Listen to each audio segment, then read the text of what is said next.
Oops. By Smylingsnake, link in the description. Chapter 1. Yep, it was official. Today sucked. Why, thought Naruto as he sat in ankle-deep water, can we never have a C-rank mission that stays a C-rank mission? A simple guard mission, they said. A merchant that needed protection from bandits. No problem. And then, sure as the seasons, the problems had appeared. First, it was not so much a merchant that needed protection as a merchant caravan.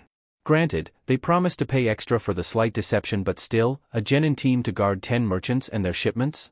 And then there were the reports they'd been given on the potential bandit threat. 1 or 2 groups of maybe 5 bandits each, the merchants had said. Okay, 5 bandits were child's play for even one genin, much less a team.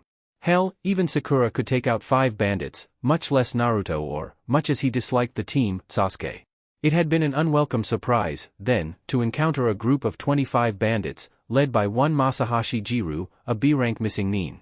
His arrival, Naruto reflected as he listened to the dripping of water in his mindscape, had been the point at which the situation became well and truly crap. Naruto had been holding his own with the aid of his shadow clones when the pasty-faced bastard had appeared next to him and punched him right in the gut with some green-violet glowing jutsu.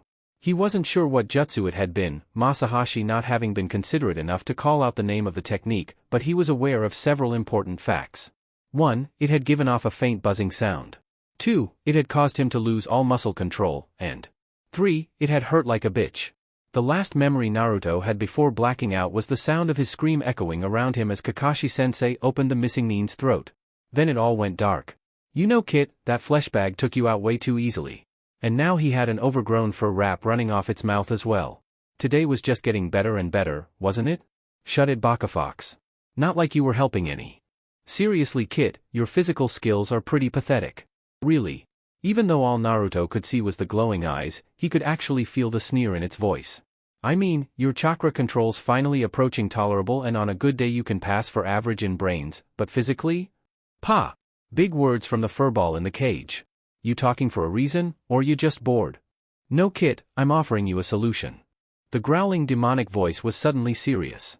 Allow me a connection to your senses and I'll make your body into something a little closer to perfection than your current shaved ape form. And I suppose you have no other reason for offering this than the simple desire to smell a flower or taste some ramen, huh?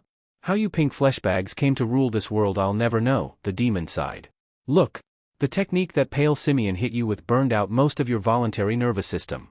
If you wish to be able to move again, I suggest you take my offer. I am not going to be stuck in an immobile yellow-headed monkey boy, understand? As long as I'm going to be fixing you, I may as well make you into something I could tolerate being associated with. Then again, the fox's tone became dry. You could always choose to spend your days lying immobile in a bed with a catheter in an unpleasant place. Naruto was silent for a moment before speaking in a speculative tone. So, what changes were you thinking of? Where do I start? Taller, stronger, faster. If you ask nicely, I could have a look for any bloodline limits you might have as well. Taller? You could make me taller? To never be the shrimp again. I'm never going to live this down with the other bijou. Yes, brat, I can make you taller. Gimme your word you won't try to escape or take me over and we can deal, fox. Oh, and no fox ears or tail or stuff like that. I'll just be watching through your senses, brat, like those TV things. It gets surprisingly boring here in this sewer. You have my word. Why is it a sewer in here anyway? It's not like I have a dirty mind or something. Shaking off his thoughts, Naruto stepped up to the cage. Okay, fox, what do I do? Tear off about a quarter of the seal to let my chakra flow. Then hang onto your arse. Forcing down some final misgivings, the blonde took the seal in hand. Erosenin had told him that demons had to keep their word once it was given, as the Kyuubi had. Picturing a life spent limp on a hospital bed, Naruto made his decision. The benefits outweighed the risks. Taking a deep breath, he tore the seal. Like a luminous fog, the red chakra flooded out of the cage, twining about his limbs and surging through the halls of his mind as the Kyuubi began a running dialogue. Hold on, Gaki, this is going to hurt. Let's see now, start with the bones first. Correct the calcium deficiency and properly heal all those old fractures. Stimulate lateral bone growth. The fox had been right, it did indeed hurt. The funny thing was, though, it hurt far less than he had expected. More an all-over migraine than the burning agony the fox had implied. Sharpen up the eyesight, can't have my container needing glasses, after all, tune up the lungs and metabolism, the crap you eat it's amazing you made it past 3 feet, boost the other senses, those Inuzuka think they're the best. Ha! Tweak the immune system. Listening to it ramble, Naruto couldn't help but consider it a good thing that the Kyuubi would be able to share his senses. Fox's getting a bit shackwacky. No latent bloodline limits, tough luck Gaki. Oh well, I'll just make all the changes hereditary. Right, nearly done, just that stronger, faster, tougher part. Don't bother me, Gaki, it rumbled as Naruto went to speak, this is delicate. Now, strengthen the cell connections in muscle fibers. There are certain comments that, for the safety of all concerned, should not be made. Anyone saying, at least it can't get any worse, for example, will generally be swiftly proven wrong by the law of irony. The one asking, is that all you've got, will be hit, the one saying, we're out of range, will be shot, and the one saying, I think we've lost them, will be found. Which explains why, mere moments after the Kyuubi's demand of silence, Naruto's nose began to twitch. Panicking, the blonde youth tried vainly to resist as he felt the sneeze building, an act known to be utterly pointless by anyone to make the attempt. No, when the sneeze arrived, all the more powerful for Naruto's attempt to stifle it, it arrived with the force of a hurricane and the volume of an artillery shell. AAAACHOO. The following events occurred in quick succession. The Kyuubi, startled, instinctively pulsed its chakra, causing a momentary but sizable surge. The surge, itself sufficient chakra to create a good 7,000 shadow clones, flooded down the linkage and amplified the strengthening pattern already there, the sudden neural feedback in turn causing Naruto to howl in pain before collapsing, stunned, onto the submerged floor. Ehehe. Whoops. Naruto wasn't sure how a long-eared, nine-tailed, demonic fox the size of a warehouse could actually sound sheepish, but the Kyuubi was making a decent attempt. What did you do, Baka, fox? He hissed through teeth clenched in residual pain. When I sneeze diu start led mean dipu tumik chakrain to making a stronger. Naruto was glad for his clearing head as he parsed the sentence, his lips moving as he extracted the Kyuubi's meaning. So, you made me stronger than you meant to? A lot stronger? At the Kyuubi's air, yes, but... The blonde youth clambered to his feet with a groan and headed excitedly for the exit. Cool, I'm strong now. Can't wait to test it. It's the big passageway to get back to waking, right? Oi, Gaki. You're stronger but your control's shot to hell. You might dash. So I'll train a bit, breezed Naruto as he left his subconscious and a quietly fuming Kyuubi behind. It's just some extra strength, after all. Ja. As the blonde's voice and presence faded, the Kyuubi growled softly. How the hell did that Gaki survive this long? Oh, I just know I'm going to get a headache from this. With a rumbling sigh, the vast vulpine made itself comfortable in the cage and concentrated on the sensations of the link as Naruto woke up. The first thing Naruto became aware of as he awoke was the lack of pain. In face, he would almost go so far as to say, I feel really good. Never been able to say that after an injury before. It was true, though.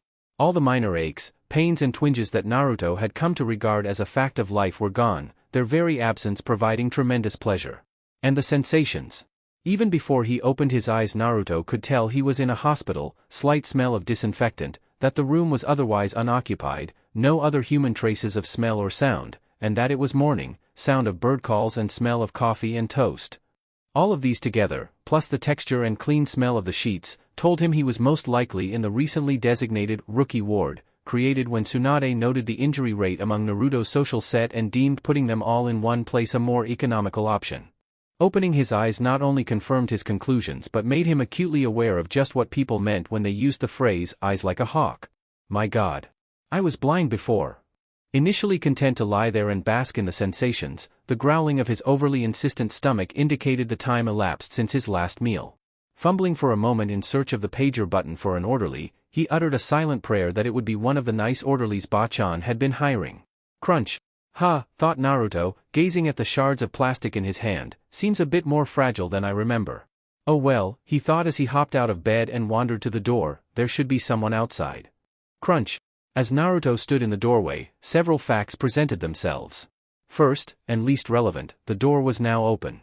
Second, the reason that the door was now open was largely due to the fact that it had been torn from the frame. Finally, the doorknob, he noticed upon leaning the stricken door against the wall, was now seriously distorted, with fingerprints pressed into the metal. After staring blankly at the hand responsible for a few moments, the stunned blonde cast his thoughts inward. Hey Fox, you there? Yup. Something in the tone suggested amusement, not that Naruto really cared at that moment. About this door I just tore from the wall without really trying? What about it? Just how much stronger did you make me, Fox? Naruto was quite proud of how level he was keeping his mental tone. Well, I'd already brought you to the highest possible natural strength for your frame, then I was aiming for about 10 times stronger than that. Naruto felt his eyebrow twitch. So how much stronger did you make me? Oh, about 100 times or so. Staggering back to sit on the bed, a glazed look spread over the youth's face. 100 times stronger than the strongest natural human, huh? Well, it's actually more like 113 times, but who's counting? Oh. Cool. Now I can move house. Literally. Ahaha. Kid, come back to me here, growled Naruto's grudging tenant in a worried tone. When the vacant grin and giggling of its jailer failed to cease, the fox concentrated on the sensory link. Damn it, Kit, snap out of it. Sensory feedback. Smack. Ait. What the hell dash? Shut up, Kit. The blonde with the big mammaries your monkey troop follows is coming. You may as well tell her what happened, she'll figure it out soon enough on her own. Don't tell anyone else though, no sense throwing oil on a fire. And for Inari's sake, get her to find someone to get your muscle control back up. Now look lively, here she comes. As the sound of heavy footfalls grew closer, Naruto felt an instinctive wince beginning to form. I hope she's in a good mood. Looking at the visage of the Hokage, one might be forgiven for thinking her to be calm, collected and composed. To the eyes of an expert, however, this was most assuredly not the case. Over the years Naruto, and indeed, the rest of the Rookie 12, had come to be quite adept at gauging the mood of Konoha's beloved leader. It was clear to the bombastic blonde, therefore, that goofy behavior and loudness would be a bad move at the moment. Such actions, invalid status notwithstanding, would result in an acute case of punched into the plasteritis. No, better to let her speak first. The reader will not be surprised to learn that Naruto's impulse control has experienced a sharp increase during Tsunade's tenure as Hokage. Tsunade's first move, seizing him in a hug that did its best to crush his spine and ribcage into powder, was not unexpected. The lack of the sensation of creaking bone and incipient asphyxiation, on the other hand, was. Ha ha ha, that's quality work right there. See that? 300 kilograms of pressure and not a crack from that ribcage. QB work, proof against killer death hugs of doom. Will you keep your crazy contained, Baka Fox? Hey Bachan. Speaking, it seemed, has been a mistake. What the hell do you mean, hey Bachan? How the hell did you get yourself hit with an A-rank torture jutsu on an escort mission? And dash. Rage faded and comprehension dawned in the taller Bon's eyes. Naruto found a shaking finger leveled at him. How the hell are you awake and moving? The jutsu dash. Body prison dash. You should be paralyzed. Naruto scratched the back of his head, chuckling nervously. Hee hee. I got better? Judging from the twitching eyebrow that his answer was insufficient, Naruto sighed, jammed the door back into its frame as best he could, gathering a startled glance from Tsunade, and sat back on the bed. Okay, I got hit with the jutsu. Will you keep your crazy contained, Baka Fox? Hey Bachan. Speaking, it seemed, has been a mistake. What the hell do you mean, hey Bachan? How the hell did you get yourself hit with an A-rank torture jutsu on an escort mission? And dash. Rage faded and comprehension dawned in the taller Bon's eyes. Naruto found a shaking finger leveled at him. How the hell are you awake and moving? The jutsu dash. Body prison dash. You should be paralyzed. Naruto scratched the back of his head, chuckling nervously. Hee hee. I got better? Judging from the twitching eyebrow that his answer was insufficient, Naruto sighed, jammed the door back into its frame as best he could, gathering a startled glance from Tsunade, and sat back on the bed. Okay, I got hit with the jutsu. Chapter 2. Tsunade sighed. This was shaping up to be a 3-aspirin conversation. Alright, let me go through it again to make sure I understand. You got hit with the body prison jutsu, passed out and woke up in your mindscape, whereupon you met the QB. Naruto nodded. The QB, an ancient demon of incalculable power, then offered to fix you up, indeed, improve you, in exchange for a link with your senses. Another nod. During the process of upgrading your body you somehow sneezed, in a mindscape, causing the QB to accidentally make you some 120 times stronger than normal.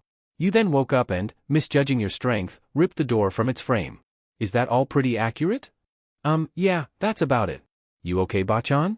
Your eyebrows twitching. Naruto, said Tsunade in a sweet tone that nonetheless sent chills up his spine, when the demon that very nearly destroyed Konoha offered you a boon, did you ever stop to wonder about its motives? Like, maybe, escaping from the seal and laying waste to the village? Smoothing hair that had been blown back by the force of Tsunade's roar, Naruto glared defiantly back at her. It sounded like a better option than being a vegetable on a hospital bed for the rest of my life. Besides, he continued more quietly, Kyubi gave me its word it wouldn't try to escape, and Erosenin told me that demons have to keep their words. Tsunade, recognizing further argument to be futile, sighed. Alright, setting that aside for the moment, we're going to have to run a proper examination to gauge the changes you've undergone, organize some physiotherapy, and gurgle growl. Get you something to eat before you start chewing on the bed sheets. Again. Shizune. Yes, Tsunade-sama? Tsunade's dark-haired apprentice asked as she swung the door open, to have it fall to the floor with a crash. Stepping in before the sputtered apologies could progress, Tsunade raised her voice. It's alright Shizune, Naruto did that. Could you head down to Ichiraku's and get 2 Naruto specials? Naruto did that? Of course Tsunade-sama. I'll be back shortly. Now, Tsunade continued as Shizune left, I'm going to run a diagnostic jutsu to get an idea of the changes the fox made. I'll have Jiraiya check the seal later as well. Now, hold still. Hands glowing green with medical chakra, Tsunade leaned forward. Tsunade's expression was an interesting study as her eyes widened and face blanched, before it relaxed into a look Naruto mentally pegged as it could only happen to Naruto. The light of the jutsu fading, Tsunade gave a long-suffering sigh. How do you get into situations like this, Naruto? Recognizing the question as rhetorical, Naruto declined to answer, instead raising an eyebrow in inquiry. So, what's changed, Bachan? Well, you've gained about 20 centimeters in height, your resting heartbeat is 30 beats per minute, your neural transmission speed is insane and it looks like you'll never get ill again, the way your immune and digestive systems are now. I'm taller, faster and healthier? A sigh. Yes Naruto, you're taller, faster and healthier. And the strength boost? Tsunade mentally cringed. This part would potentially be the hardest to deal with. Yes. Your muscles are considerably denser and your skeleton, tendons and connective tissue have been strengthened proportionally. Essentially, Tsunade decided to summarize, seeing the glazed look creeping onto Naruto's face, you are much stronger and much tougher. You'll probably never break a bone or tear a muscle again. Naruto's expression was rather like the sun coming up. Damn it Naruto, I have to tell you the drawbacks now. Stop making me feel guilty. The trouble, Naruto, is that you have muscle control only for your former strength. Is that why I accidentally broke the door? Asked Naruto in reply, face creased in a pensive frown. Exactly. It's as though an academy student were suddenly given a Kage's chakra reserves. Too much force with too little control. Nodding as the younger blonde's eyes widened in comprehension, Tsunade continued. I hate to say it Naruto, but at the moment you're a danger to yourself and those around you. You vitally need to get control of your strength, and I'm not able to teach you. What? But you're stronger than anyone, Bachan. Why can't you teach me? Because my super strength technique is just that, a technique. Since it only activates when I will it, muscle control isn't an issue. No, let me think about this for a moment, Naruto. Tsunade was spared further badgering and a further slump in Naruto's mood by the return of Shizune with the desired ramen. Ramen. Thanks Shizune-nichan. Oh, I can't Crunch splat. Ah. Hot. Startled from her thoughts by Naruto's shriek, Tsunade looked up to behold a frantic Naruto toweling off ramen broth and noodles from his lap, shards of broken crockery festooning the bed, Shizune looking on in worried incomprehension. Right.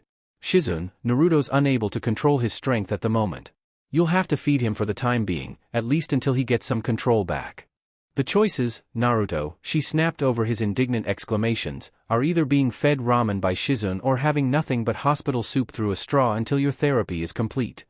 Mentally comparing the two options suppled, Naruto settled down and prepared to receive the ramen with the respect it deserved. Shizune, for her part, was blushing furiously but unsure why. It's not like I haven't fed patients before, after all. Yes, that's it. Think of Naruto-kun a patient. Picking up the second bowl, and noting Tsunade's foresight at specifying 2 bowls, she took up some noodles in the hashi and held it out to the blonde. Here you are, Naruto-kun. Open wide. Salivating, Naruto took the noodles into his mouth. Crunch. Crunch? Ramen doesn't go crunch. What the hell? Were you really that hungry, Naruto? Asked Shizune shakily, staring at the now shorter chopsticks. Naruto sheepishly spat the bitten off ends into his hand. Ihihi, sorry. Shrugging, the dark-haired medic picked up the other pair of hashi and resumed the process of transferring ramen from bowl to belly, its recipient taking care to keep his teeth at a distance. The feeding progressing apace, Tsunade tined the pair out and began to ponder. Okay, training the kid in his strength. I can't do it. Jiraiya's had too much influence over him as it is, and he's a ninjutsu specialist anyway. Casting her mind through the ranks of Chunin and Jounin, the blonde Hokage grew more and more frustrated. Kurenai? No. Kakashi? No. Asuma? Maybe, but I'd never get him to agree, lazy bum. Ibiki? No. Enko? No. Brrr Hate? No. Damn it, curse the ninjutsu focus of this village. I need a taijutsu specialist. Oh no. Blanching, Tsunade racked her brain, trying desperately to think of someone, anyone, else. To no avail. Please Naruto, forgive me for what I must do. A loud and satisfied sigh indicated that the ramen transfer procedure was complete. Clearing her throat, Tsunade gained the attention of her assistant and surrogate brother. Shizun, go to Training Ground 17 and inform Madogai that I wish to speak with him concerning Naruto's training ASAP. Hi, Tsunade-sama. You want Super Bushy Brows to train me? Asked Naruto as Shizun left, his tone equal parts thoughtful and worried. Yes Naruto, though you will call him Gai-sensei, understand? At his nod, she continued. As a taijutsu specialist he has an intimate knowledge of muscle control, which makes him your best bet for training in the village. But I swear, if I see so much as a hint of green spandex or flames of youth, there will be a reckoning. Yeah. Gai-sensei trained Lee, and Lee's really strong, so he could probably train me really well. Ain't like Kakashi-sensei'll train me, after all. The last was almost whispered by the younger blonde, but one did not become Hokage without being able to listen, and Tsunade was forced to stifle a growl at the thought of the cyclopic shinobi.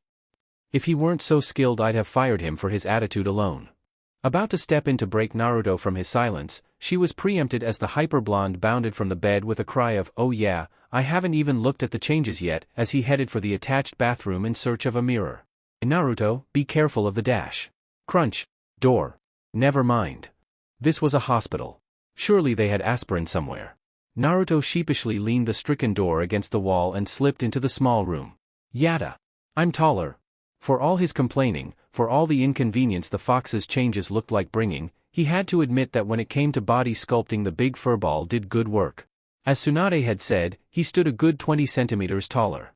Beyond that, he was broader of shoulder, tighter of stomach and longer of limb. The baby fat had left him, replaced with sharply defined, and quite obviously effective muscle. His hair, still in spikes that defied both control and gravity, now reached past his shoulders in a yellow mane. Huh? Oi, fox. Ya brat? Why'd you make my hair longer? It's not like it has anything to do with being stronger or faster or anything. Because long hair's cool and manly, responded the QB in the slow, clear tones used when addressing idiots and fans of reality television. A naked ape like you needs all the help you can get. It's only a pity you're too young for a beard. Naruto pictured himself with waist-length hair and a blonde beard and felt a chill. Nope, I don't think I want to go any further with that line of thought. Naruto's rumination was interrupted by the sound of approaching thunder, interspersed with the occasional shout of youth. Sounds like Super Fuzzy Brows is here. Better head back out? Carefully edging around the door and back into the main room, he had just climbed hack into bed, crushing a railing in the process, when a green spandex-clad typhoon arrived. Yash! As I promised your most youthful apprentice, Hokage-sama, I have arrived. Aspirin. Lots of aspirin. Big aspirin. Right, guy. Tsunade muttered to herself before straightening. Naruto has suffered a complication from a paralysis jutsu, leading to his muscle density and reaction time exceeding his control. You are to train him until his control is back to scratch. Tsunade's heart sank at the look of incomprehension on the Jounin's face. Let me, Bachan. Lee taught me to speak a little youth. Naruto cleared his throat. I'll need a wash after this, I just know it. Gai-sensei, our youthful Hokage wishes you to train me. My flames of youth have recently flared into a conflagration beyond my ability to control. Your youthful training skills are needed to restore my youthfulness to balance. I feel so dirty. There, Kit. It'll be okay. Ah. I see, cried the exuberant Jounin as understanding dawned. Of course I shall train you. Arrive at Training Ground 17 after your team meeting and I shall begin your youthful training. I shall now go and prepare. By your leave, Hokage-sama. Guy bounded from the room at Tsunade's wordless nod, passing a stunned-looking Shizun in the corridor. You have a gift for languages, huh Naruto? Tsunade queried in a slightly vacant tone. I don't want to talk about it. Chapter 3. The sound of grumbling interspersed with stomping footfalls filled the air as Naruto trudged toward Training Ground 17. Stupid team. Not my fault they didn't believe me. Had a letter from Bachan, but Naruto can't possibly have gotten stronger, rassum frassum. The astute reader will note that Naruto was in rather less than a good mood. Such an observation would be the truth. In fact, the blonde demon container would be forgiven for thinking that the world, Kami and causality itself were all against him, a myriad small events conspiring to bring him down. The first of these had been waking up. Under normal circumstances a pleasant experience, in this case he had accidentally put a fist through a wall as he stretched, for which he was yelled at by a nurse. Taking a shower had resulted in cracked tiles, 3 towels torn to shreds, a tap accidentally folded closed and another scolding. Shizun's arrival to feed him breakfast, though still embarrassing and regrettably ramenless, came as a relief, as the orderly didn't seem so gung-ho about yelling at him with the Hokage's apprentice present. And then there was the meeting with the rest of Team 7. Managing to dress, with a little help from Shizun, and make it to their meeting place with only minor breakages, mostly doors and wall panels, he had received rather less than a warm welcome. "Hey guys! You're late, Baka," snapped Sakura, apparently displeased that her Sasuke ogling had been disturbed. I was in the hospital, Sakura-chan," he said slowly. "I got hurt, remember?" "Wow, what fellow feeling for a teammate," he thought sarcastically. "Can't have been too bad, Dobe, you're moving now. What's with the hair, anyway?" Sasuke spoke, cocking an eyebrow at Naruto's new ponytail. See? Long hair gets you noticed. What did I tell you? It's a side effect of the jutsu, team. Jealous? Hardly, muttered the Uchiha with a slight smirk. It makes you look fruity. What? That's it. Lemme at him. I'm gonna go all foxfire on his gloomy arse. I'll dash. Tuning out the enraged ranting of his tenant, Naruto was about to respond with a barb of his own when a puff of smoke heralded the arrival of Kakashi. Yo! You're late. Wow, déjà vu, thought Naruto as Sakura's voice rose. Yeah, sorry, but I got caught up in a discussion on the nature of existence and lost track of time. Liar. As with the first yell, Sakura's voice again rose alone, prompting Kakashi's brow to furl in curiosity. Not that anyone but he could tell, of course. Okay, anyway, sparring now. Sakura with Sasuke and Naruto with me. As good a time as any to bring it up, Naruto supposed. Ano, sensei, I have training with Team 9 today, so I gotta go. Hold it, Naruto, snapped Kakashi as the blonde turned to leave. I understand that you might not want to spar with me, but please don't make up poor excuses. Pot to kettle, meatbag. Gritting his teeth, Naruto forced his tone to remain light. It's not an excuse. Some effect of that jutsu made me a lot stronger, so now I have to train with Gai-sensei to get my control back. Bachan gave me a letter, look. Get serious, Dobe, that's the worst excuse you've come up with yet. Giving the letter, carried in a thick steel box to prevent inadvertent crushings, a cursory glance, Kakashi cut off Naruto's rejoinder lazily. Well, this all looks authentic, but Naruto is the one who forged a note for half of ANBU to receive compulsory head lice treatments. Naruto chucked gently. Ah, good times. All those shiny ANBU scalps glinting in the sun. So I'll spar one round with Naruto to determine the truth. What? Naruto made one final plea for sanity. Seriously, Kakashi-sensei, it's a bad idea. Can't I just crush a rock or something? Too late. Kakashi was already rushing at him, fist arching toward his face. Giving a startled yell, Naruto swung his fist out on instinct. Thud hush smack. I told him. I told all of them. But did they listen? No. Kakashi had eventually prized from the tree trunk in which he had been embedded and taken to hospital to have his broken ribs, torn muscles, sprains and concussion treated. Upon learning the reasons for his injuries, Tsunade had him promptly admitted to her new morons ward. Sakura, upon seeing her sensei temporarily tree-bound, promptly smacked Naruto about the head, resulting in bruised knuckles for her and a new appreciation for the fox's changes for him. Unfortunately, Sakura seemed to view this as a challenge, prompting her to eschew fists in favor of a tree branch, the effects of which managed to make it through his new skull. Explain to me why you like that pink-haired monkey, Kit? Her calm, kind and forgiving nature, no doubt. Sometimes I wonder myself, Fox, he sighed wearily.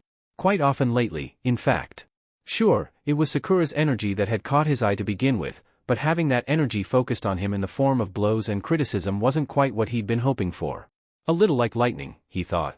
Beautiful and exciting from a distance, but something of a health hazard at too close a range. Poetic. Nice to see you can use your brain for more than keeping your skull from caving in. Shut it, Fox. Usagi no Tsuki called, he wants his ears back. Taking a vindictive pleasure from the angry spluttering of his tenant, Naruto arrived at the training ground. Now, if I were a pair of eyebrows with a ninja attached, where would I dash? Welcome, Naruto Kun. His fists planted on his hips, Guy straightened from where he had appeared. Directly behind Naruto. Ah, Naruto-kun, it is good to see your youthful self. Come, let us tame your youthful energy though rigorous training.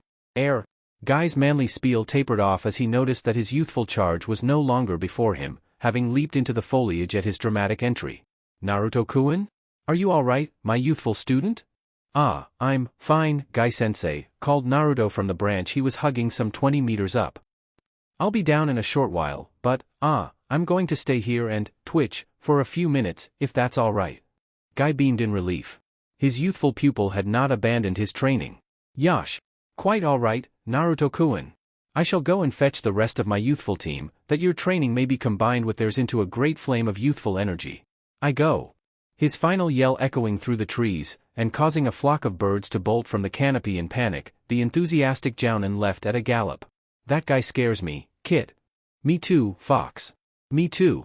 Several minutes later saw Naruto out of the tree and facing Team Guy. A round of exuberant, reserved, Niji, and friendly, Tenten, greetings later, Guy got down to business. Yash. The youthful Naruto-kun has, as the result of a most unyouthful kenjutsu used upon him, gained great powers of physical youth. Wow, he can actually speak in capitals. Scary. Sadly, Guy continued, Naruto-kun's flames of youth are burning uncontrolled. We shall skillfully train him to tame his youthfulness to his will. Yash. Naruto-kun's youth will shine forth brightly. I shall assist him. If I cannot, I will walk up Hokage Monument backwards. Guy-sensei. Tenten, recognizing the warning signs, grabbed Naruto's sleeve urgently. Naruto. Look away if you value your sight. Turning just in time, the blonde youth shuddered at the knife-edged shadows cast by the sunset and sea genjutsu. You should thank the bun girl, Gaki. Some things even I can't heal. Noting that the light had faded, Naruto cast Tenten a grateful smile and looked to the green-clad duo once more. So, the first thing we must do is ascertain the limits of your new strength and control. Naruto-kun. Please punch that training log as hard as you can. Hi, Guy-sensei, replied the blonde, a slight trepidation in his voice. Taking a deep breath to stifle his nerves, he drew back a fist and swung. Guy-sensei, I have located the training log. Guy tapped the mouthpiece of his headset. A most youthful device, he thought. Yes, Niji-kun, where is it? There was an uncharacteristic amusement in the Hyuga's tone as he responded. It landed in the merchant district. No casualties, but it destroyed the latest shipment of the Ika series. All pulverized. Guy felt a moment's inner conflict. It was against the ways of youth to take pleasure in the misfortunes of another. On the other hand, the books his eternal rival so enjoyed were most unyouthful. Compromising, Guy allowed himself a brief, satisfied chuckle. Oblivious to his sensei's inner struggle, Niji continued his report. I've explained it as a training mishap and instructed the merchant to request compensation from the Hokage's office. I'm returning now. Very good, Niji-kun. Over and out. Turning to an amused Tenten and rather embarrassed Naruto, the great green beast smiled encouragingly. Do not be ashamed, Naruto-kun. We shall learn from this and go to a more distant training ground for future training. Now, let us move on to Dash. Ano, sensei, interjected Tenten, rising to her feet. Could we see how Naruto can handle missile weapons? Why, Tenten-chan? Wouldn't stronger just be stronger? Asked Naruto in a curious tone. No. Not at all. Tenten was suddenly in his face and speaking rapidly. Stronger fast-twitch muscles allow a greater throwing strength which in turn allows a higher velocity and flatter trajectory from the weapon leading to higher damage potential and a longer range. It's not the same at all. A bead of nervous sweat rolled down the blonde's face in the silence that followed. Okay, I think I'll see how a kunai works out. She was twinkling Gaki. During that weapons rant she was twinkling. Hold me. There Fox. You're safe now. I'll throw the kunai and the nice weapon girl will calm down. Promise. Taking aim, and making sure that the target was one of the thicker logs available, the blonde powerhouse drew back his arm and whipped the kunai down. Whip thunk thunk thunk thunk crack. Okay. The kunai went through the post dash. And the tree behind it dash. And the two trees behind that dash. And embedded itself up to the ring in a granite boulder. Ah? Naruto sighed. And in the process cut a good 10 centimeters off of Niji's hair as he was coming back from finding the first log. Great, I'm gonna be paying for that one later, I just know it. You dash. Kunai dash. Hair dash. Okay Niji, just calm dash. Ah? As the rest of Team Guy worked to calm a certain shell-shocked Hyuga, with a distinct lack of success, if the continued horrified squawks were any indication, Guy strode over to Naruto. Upon observing your youthful demonstrations, I think in the future we shall avoid any further striking or throwing. No, he said as he cast a measuring look at the boy, I have an excellent course of training for you.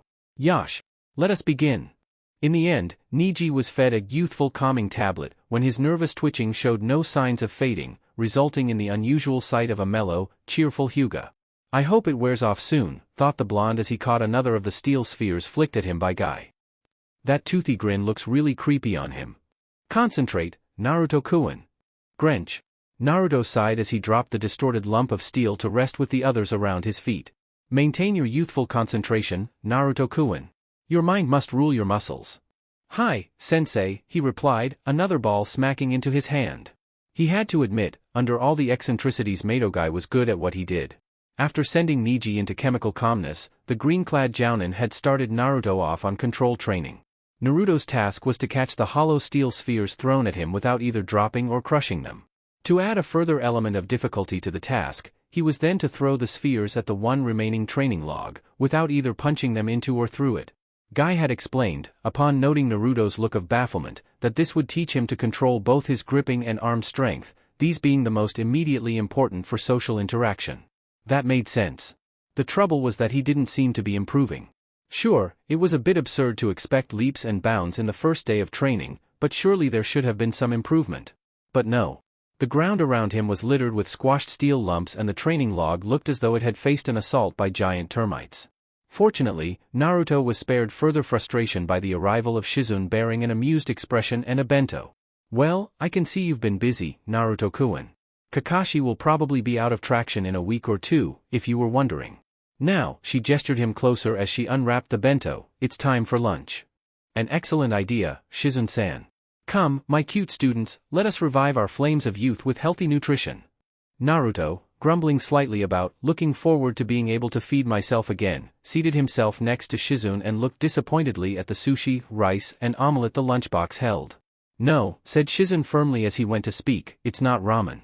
Yes, I know you'd prefer ramen, no, you may not have any and because you need to eat better to be healthy, that's why. What? The dark-haired medic Nin asked defensively to the astonished stares. Guy nervously coughed into his hand. Oh, nothing, Shizune-san, nothing. A moment of silence overtook the group, broken only by Niji's occasional whimper over how damn good his rice and pickles were. For all his, intended, protests about the lack of ramen-y goodness, Naruto found that he was enjoying this lunch. The food was quite good and the weather was nice and all, but, he thought, it was the company that really made the scene. Eating with Team 7 was usually tense, dull, exhausting or a mixture of all three, depending on the circumstances. And that was when Team 7 ate together.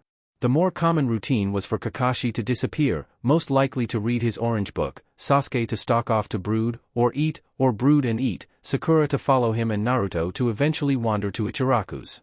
Not, on the whole, overly enjoyable. In many ways, Team Guy couldn't be more different. Not only did they eat together almost every day, Guy claimed it to be youthful, apparently, but they talked. Granted, Niji's loquaciousness may have been an after-effect of the calming tablet, and Tenten's topic of choice involved the words sharp, edge, and stabbing with disturbing frequency, and with Guy and Lee it was more a matter of reminding them to stop talking, but still. Lost in his musings, Naruto missed the curious look appearing on Tenten's face until she spoke, waving a kunai for attention.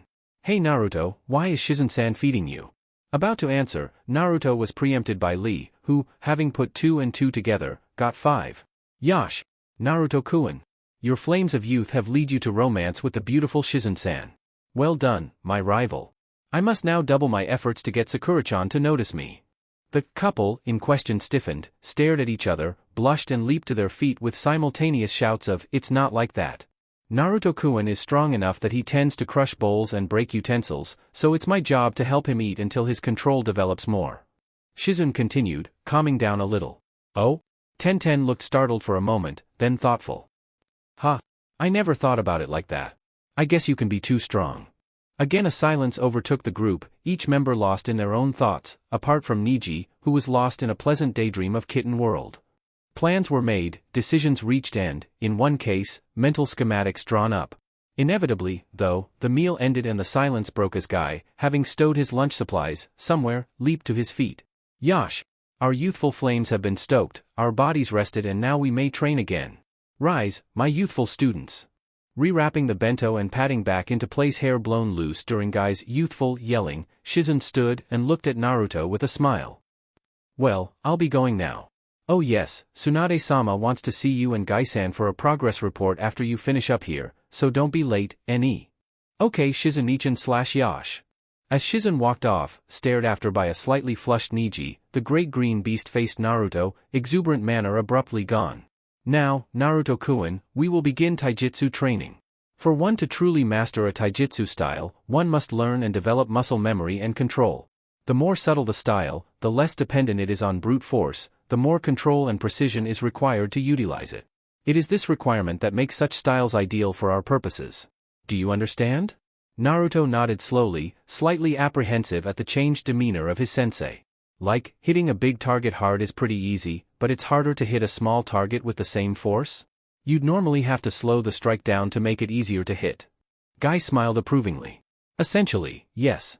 The essential difference between soft styles, such as the Hyuga's Juken, and hard styles, my Goken being a prime example, is in the degree of precision required.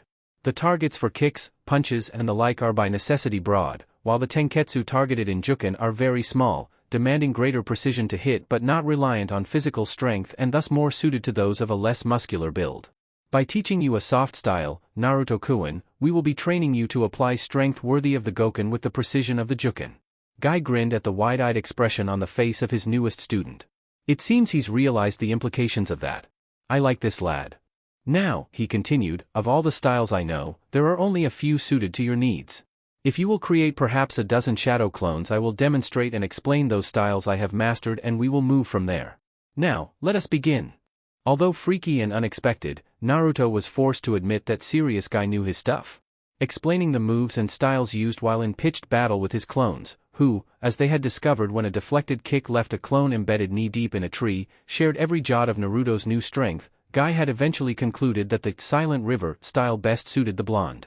After dispelling the final clone in a move that resembled nothing so much as skipping a stone, he had explained that Silent River mimicked the motions and attitude of flowing water, spiraling around obstacles, entrapping and slowing enemy motion and ultimately drowning the opponent's ability to fight. Hearing Guy-sensei's explanation, Naruto concluded that Silent River sounded pretty cool. A soft style would have to be less tiring than the hard ones, too.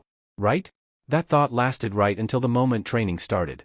Guy had, somehow, rigged up a series of rope-suspended logs from the branches above and set them to swinging at Naruto as he walked below them. The goal, apparently, was to circle around the logs like a leaf in a stream and tap them as they went past, applying just enough force to give them another swing, but not so much that they orbited their branch until they ran out of rope, as had happened to the first log. And the second.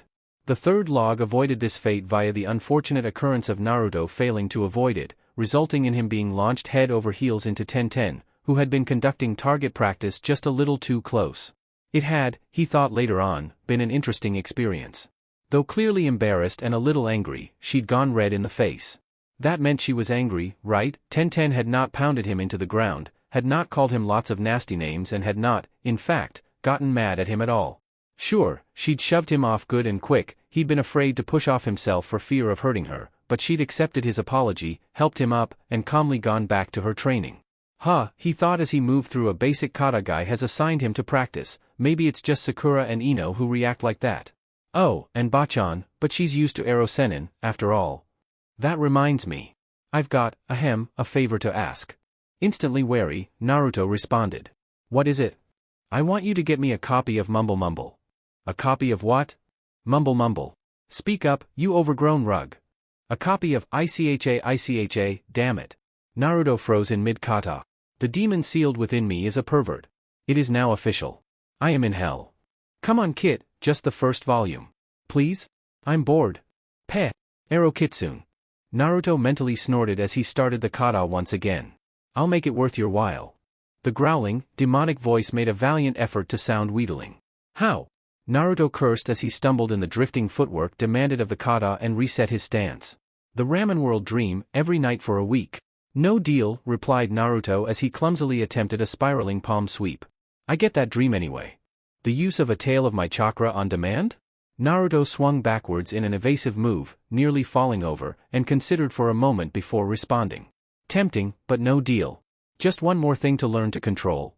Okay. How about I teach you an art of reading people, strategy, wit, and intuition? Naruto paused again. He was fairly sure the old fleabag was trying to pull a fast one, but that honestly sounded like a pretty useful skill to learn. Okay, assuming I even agree to this, where's this training going to happen? And how would I get the book to you in the first place? In your mindscape while you're sleeping, Kit. As for the book, make a shadow clone while you're holding it, then dispel the clone while concentrating on it coming here and voila. Okay, deal. But this better be a really, really cool and useful skill. And if I hear so much as one perverted giggle out of you, I'm coming in there with a hedge trimmer and shaving you bald, understand? Yeah. Get started on that kata again, Gaki, the green one's coming back. Observing the young blonde's form as he struggled with the drifting motions the style required, Guy found himself impressed. Young Naruto-kun showed an admirable work ethic, facing the tasks assigned him with a determination rare in one so young, trusting in his sensei that they would be to his benefit. Noting that Naruto had finished the kata, in a circling step that nearly dropped him on his backside, the green-clad jounin clapped his hands for attention. Yash! Naruto-kun, you have impressed me with your youthful drive. Practice that kata 5 times before you retire at night and a further 5 upon rising in the morning, and I am confident you will have it mastered within a week. Naruto-kun, your flames of youth are an inspiration to me, shouted Lee from where he had materialized next to Guy. I am proud to have you as an eternal rival. Naruto-kun. Lee. Naruto-kun. Lee dash. Naruto-kun. Lee. Yes. Naruto gestured to Guy, who was glowering at his mini-me with an ominous twitch in one eyebrow. I think Guy-sensei was still talking. Oh. Sorry. With a final warning glance at Lee, Guy continued, facing the 2 final members of the team.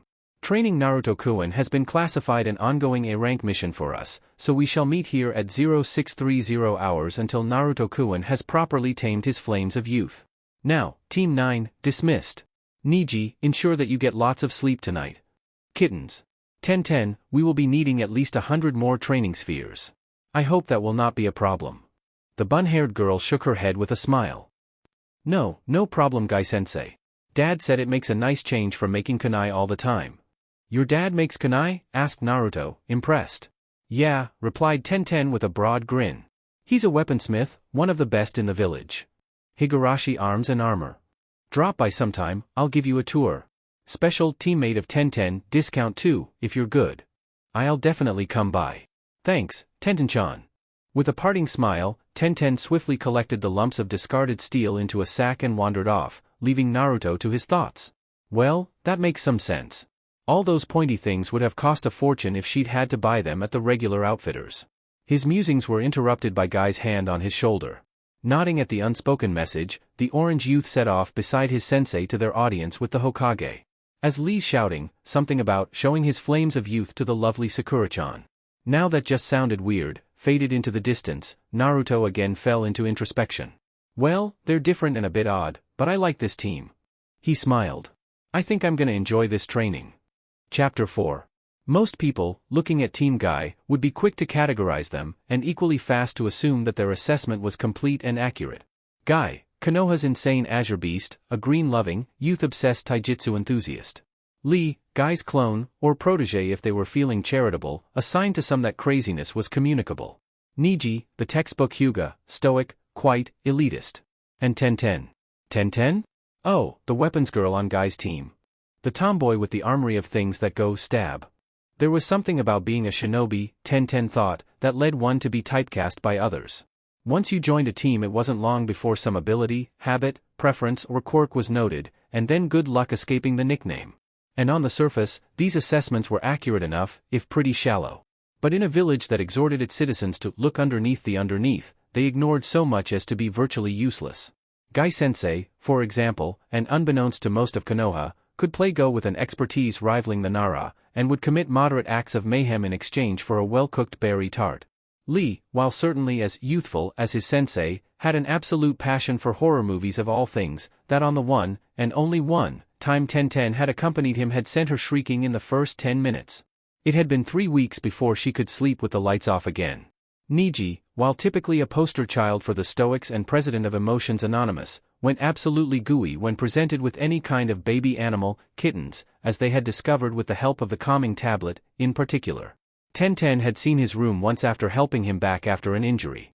The sight of shelf upon shelf of stuffed animals next to a kunai rack would, she was certain, remain with her for life.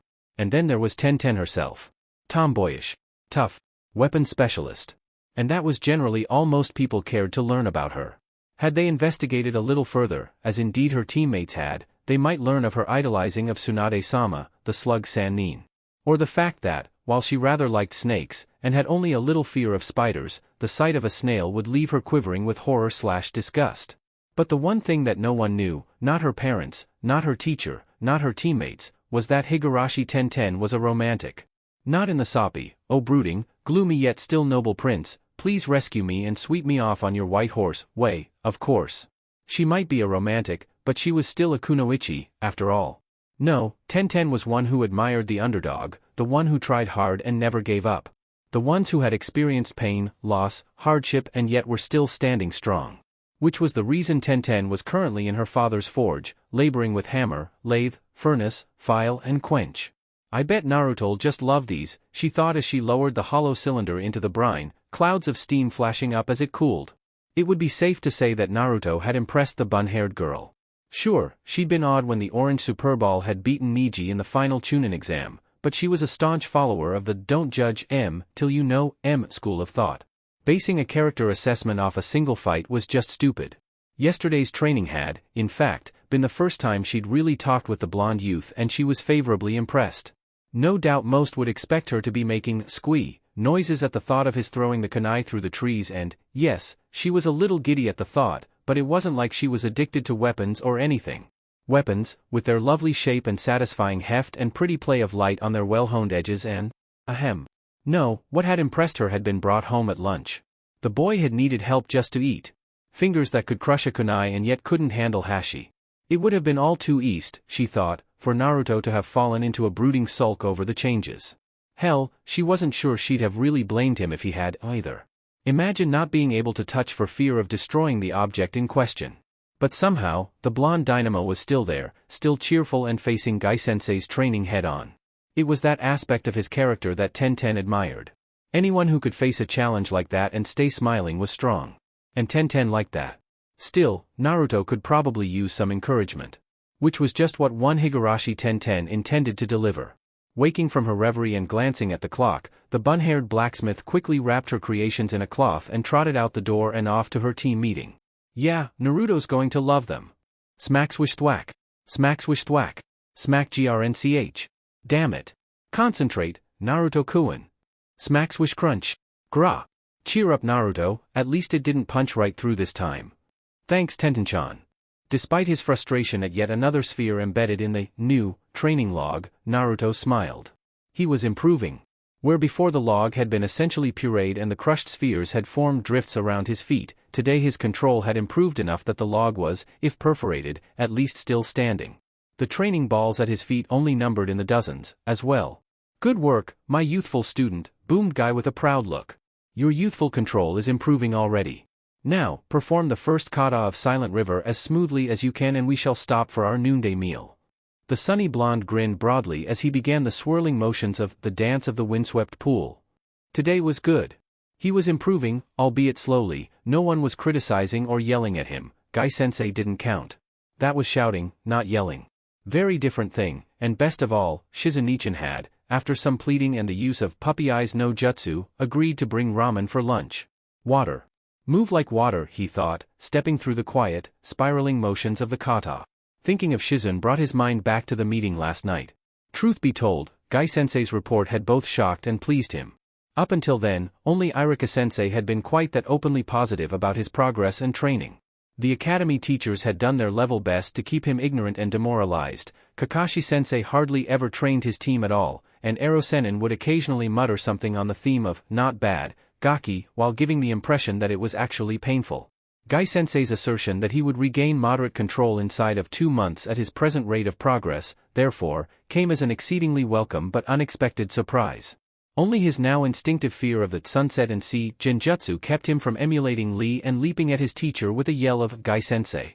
Well, that and the warning glance cast at him by Bachan, a glance promising bad things should he not reconsider. And the fact that performing a Rock Lee flying hug with his present control would most likely result in the messy bisection of Konoha's great green beast. That too. Still, Naruto could tell from their expressions that they knew how he felt. Backstep, evasion, palm strike. The kata was a bit smoother today. A good sign.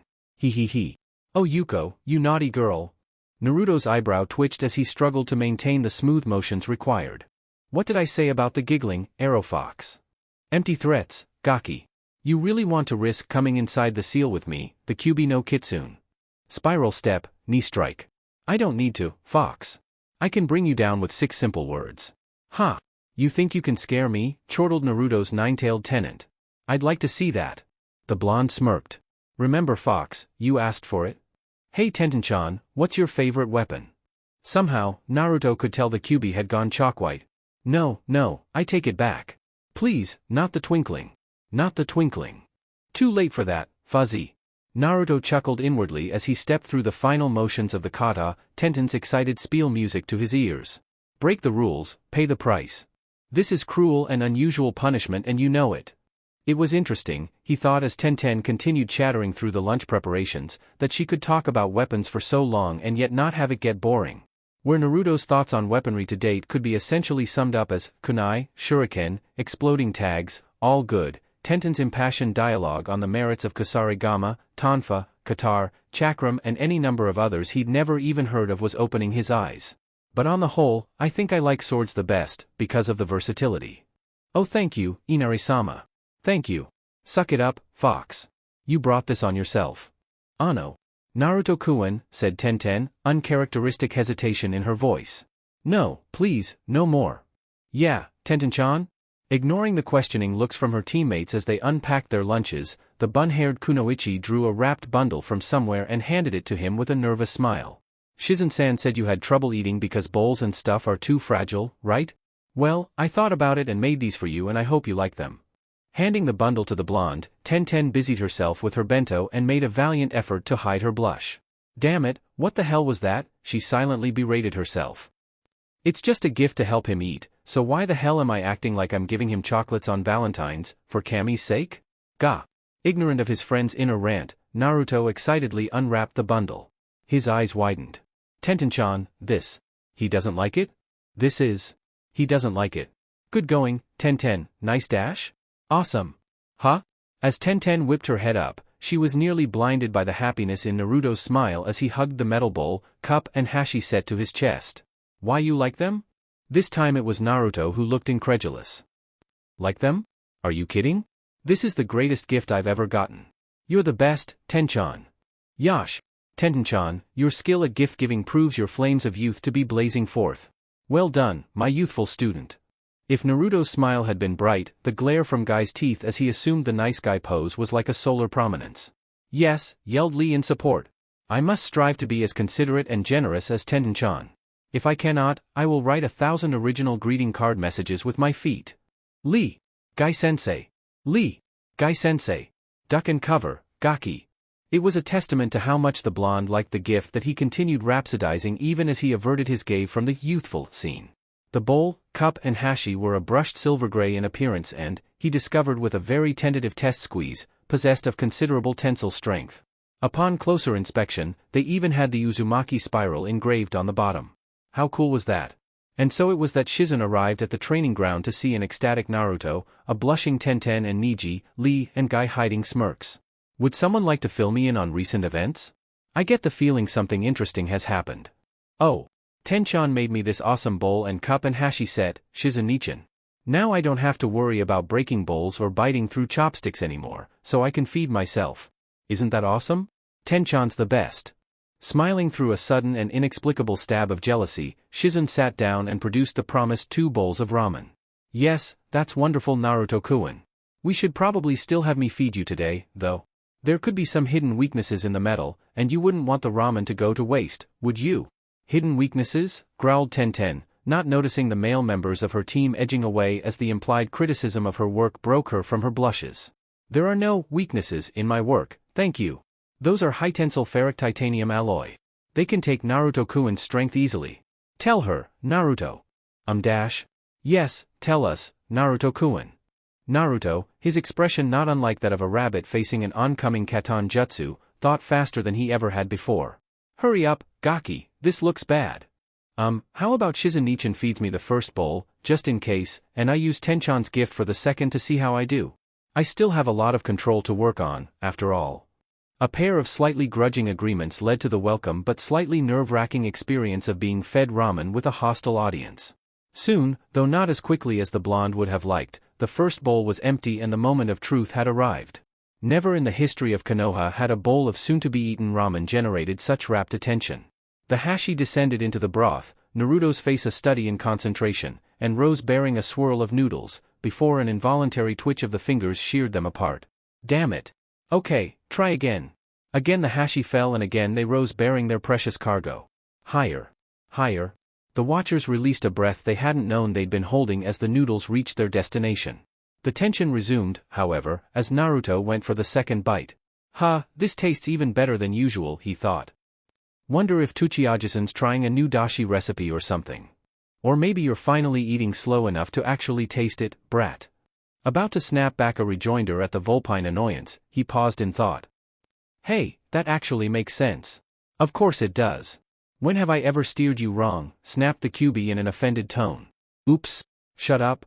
Noting from the musical tink of metal hashi on the bottom of the bowl that he had continued eating right through his inner dialogue, he neatly placed the sticks aside and took the bowl in two hands. Right, time for the final test.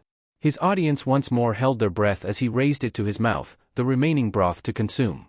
The watchers held their breath once more. This was it. This was the moment of make or break. Would the bowl bend? Crack? Break? Would there be tooth marks on the rim? Or would Tenten's workmanship win the day? Largely oblivious, Naruto marveled at what was rapidly becoming his favorite possession ever. Apart from a faint groan when he picked it up, the bowl showed no signs of strain at all. Swallowing the last of the pungent broth, Hino Kuni's premier ramen lover and slightly unwilling powerhouse lowered the bowl with a satisfied sigh. Oh man, I needed that. It tasted so good too. His joyful chatter trailed off as he noticed the recumbent figures, his audience having collapsed from the release of tension. Ano, are you guys okay? We're fine, reassured Tenten as she dragged herself upright once again. Just a little tired. So, she continued hopefully, how'd the bowl work for you? Naruto's smile broadened. Oh, it's awesome, Tenchan. It creaked a little at first, but that just means I can work on my control while I eat. Seriously, this is the best gift ever. What a youthful training concept, Naruto-kun. Controlling hand and finger strength through eating delicate foods in fragile vessels. Such youthful insight. The flames in Guy's eyes were on the verge of igniting nearby foliage in his excitement. Yash, the eccentric Jounin roared as he leaped to his feet.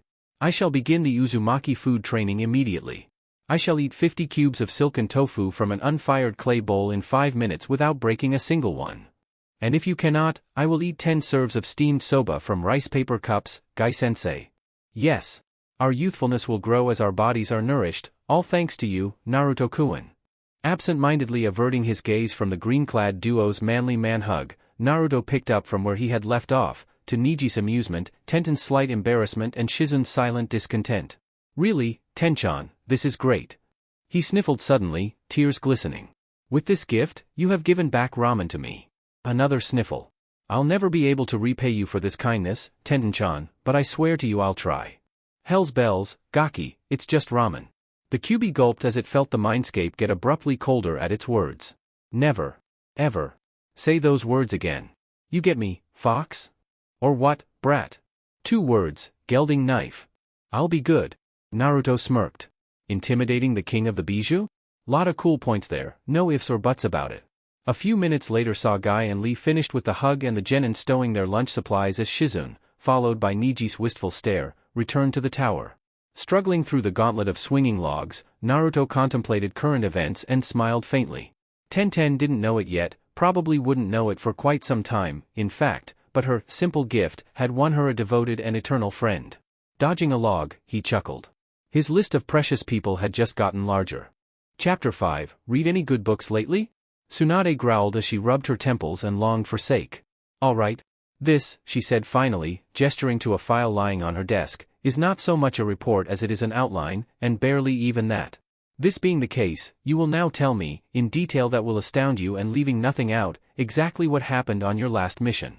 Team 7 glared at itself. More accurately, Sasuke and Sakura glared at Naruto, who glared defiantly back while throwing an occasional dirty look at Kakashi. Sensing that the collective, killing you with my glare of anger, contest stood to last a while should nothing be done, the blonde Hokage slapped a hand on the desk for attention. Now that all gazes were on her, and ignoring the new crack in the wood, she spoke. All right. If that's the way it's going to be, I'll get the report from everyone. Naruto, you first. From the team meeting when you received the mission assignment. Recognizing her expression as a number 42, do as I say or experience unpowered flight, the blonde nodded sullenly. Okay. We were at the meeting, waiting for Kakashi-sensei. The combined forces of Kumo, Oto and Kusa could not dent Naruto's good mood this morning, much less the broodiness of one teammate and the shrillness of the other. Nope, Naruto's mood was far above such mundane threats to its existence. Why? Because of two very important events, the first being the long-awaited release of Kakashi-sensei from the tender mercies of Konoha Central, his bones having knit, his muscles having healed and his eyes no longer seeing double. Well, apart from that rather cruel prank played by Kumi and Omi, identical twins working in the morons ward, but that was a tale for another time. The other, and rather more important, in Naruto's mind, event was that Gai-sensei had, at long last and after much grueling training and many manly man-hugs, pronounced his control sufficiently high to once again accept missions. As a result, Naruto's grin was on the verge of removing the top of his head. At last. Missions. Finally, Gamachan's poor empty tummy would swell once again. And so it was that Naruto sat, leaning against a post of the bridge that was their usual meeting place. Ignoring the grumbling of one teammate and the brooding of the other, he concentrated instead on twirling a pair of training spheres in each hand. For an exercise designed to improve dexterity and finger control, it was actually pretty soothing, he thought. Even the gentle, steady scrape of the steel was kinda nice. Knock it off, Baka. Although judging by the vein appearing on Sakura's forehead, this was a minority opinion. The clenched fist and initial flickers of the flames of female rage, genjutsu, were something of a giveaway as well. Fortunately for Sakura's knuckles and Naruto's skull, however, the puff of smoke heralding the arrival of their errant sensei served to draw the Pinkette's ire onto a safer target. Yo! You're late, was the snarled reply. You were supposed to be released yesterday. Yeah, about that. It seems I had a flare-up and they had to keep me another day. You mean you tried to grab Kumi-san's but on the way out and Omi-san kicked you in the balls, Kakashi-sensei? Oh yes, that's what I was after, thought Naruto at the shocked/surprised looks of his companions. Payback. Ahahaha. You dash. How dash? Stuttered Kakashi, visible eye shocked. Shizunichan told me. Ah. Right, okay dash. She said you screamed like a 5-year-old girl. The mission is dash. How long did you need to keep the ice pack on? 5 hours, wasn't it? The mission dash. Omi-san does kickboxing, you see, explained Naruto to his increasingly amused teammates, utterly ignoring the angry glower of his teacher. Naruto, shut up. Saw her kick through an inch of plywood once. Shut up. It's amazing Kakashi-sensei can walk at all, really. Demon head no jutsu. Naruto, shut up and listen. Hi? I'll have to thank Irika for teaching me that, thought the scarecrow, taking a moment to collect himself. Right. Now that I have your attention, Naruto, I'll give you the details. We've been given a retrieval/escort mission to the castle of the Fire Daimyo in the capital and back. One of the nobles has died and left his clan library to Konoha. We will be collecting and bringing it back here. Okay, questions. It's not a jutsu library, is it, Kakashi-sensei? Queried Sakura with a frown. I didn't think civilians were allowed them. Good question. In fact, all the law forbids is the use of jutsu for civilians, not the ownership. Can't have a clan penalized just because they have no active ninja in their ranks, after all. No, it's a deliberate legal loophole. Anyway, it's not just a jutsu library, as it happens. It seems Takada was an inveterate bookworm. The library consists of... Checking the mission scroll, he continued. 830 volumes on pretty much every subject possible.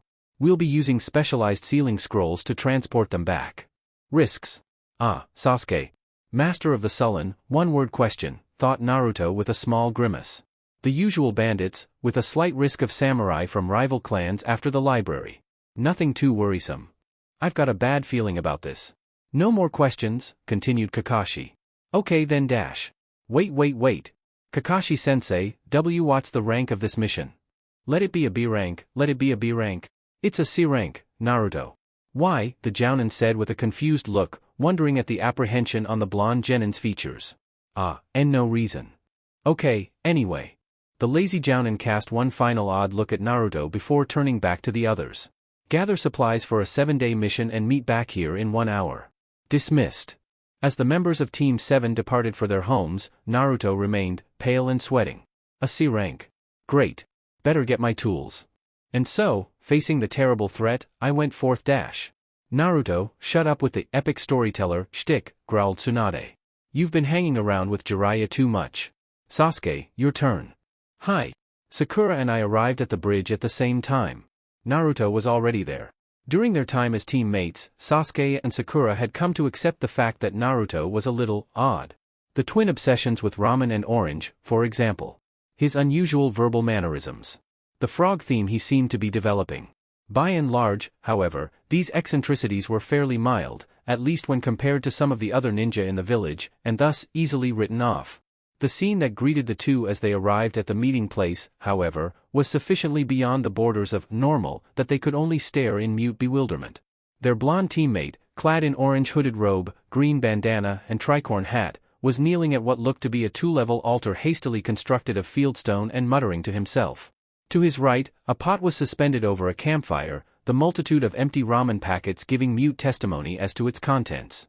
Still muttering, and utterly ignoring his confused teammates, Naruto moved to the pot and began to stir, allowing the audience to note the 3 idols previously obscured by the robe. To the lower right was a stylized statue of a fox that Sakura recognized to be Inari. That's a bit of an odd choice. Inari's not too popular anymore. Not since the QB.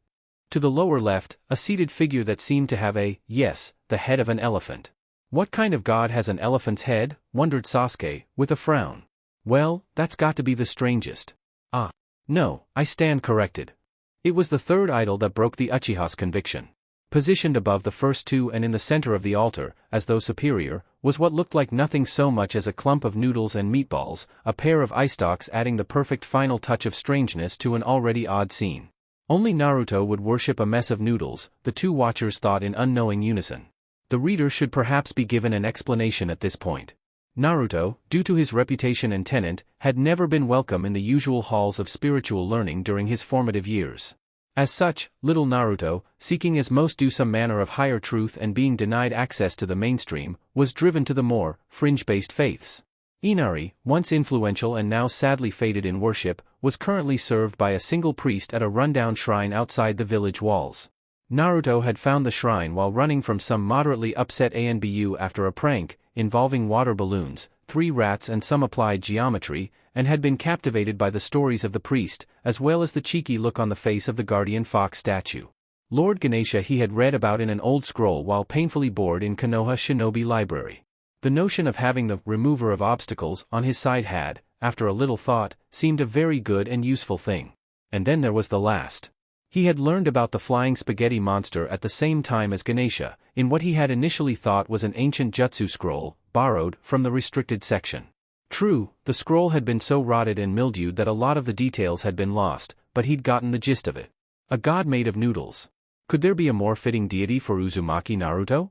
After all, if noodles were the ultimate food, and quite obviously were, then it followed that a god of noodles was the ultimate god.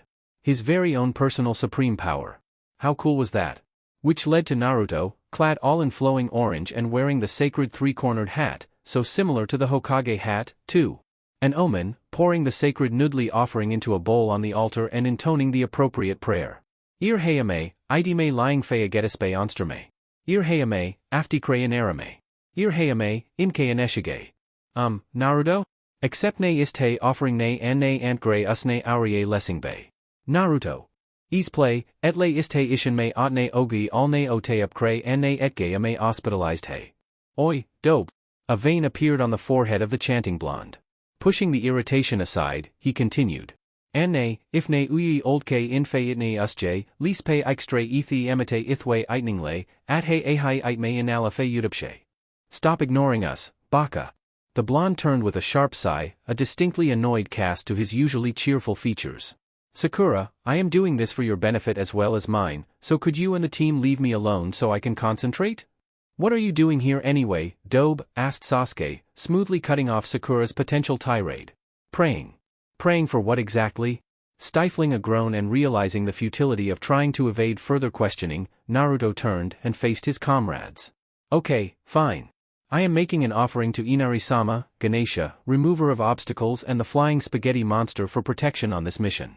What the hell? As Sakura quietly wondered about the state of her teammates' spiritual, not to mention mental, health, the Uchiha frowned in confusion. Why would we need protection for this mission, Dobe?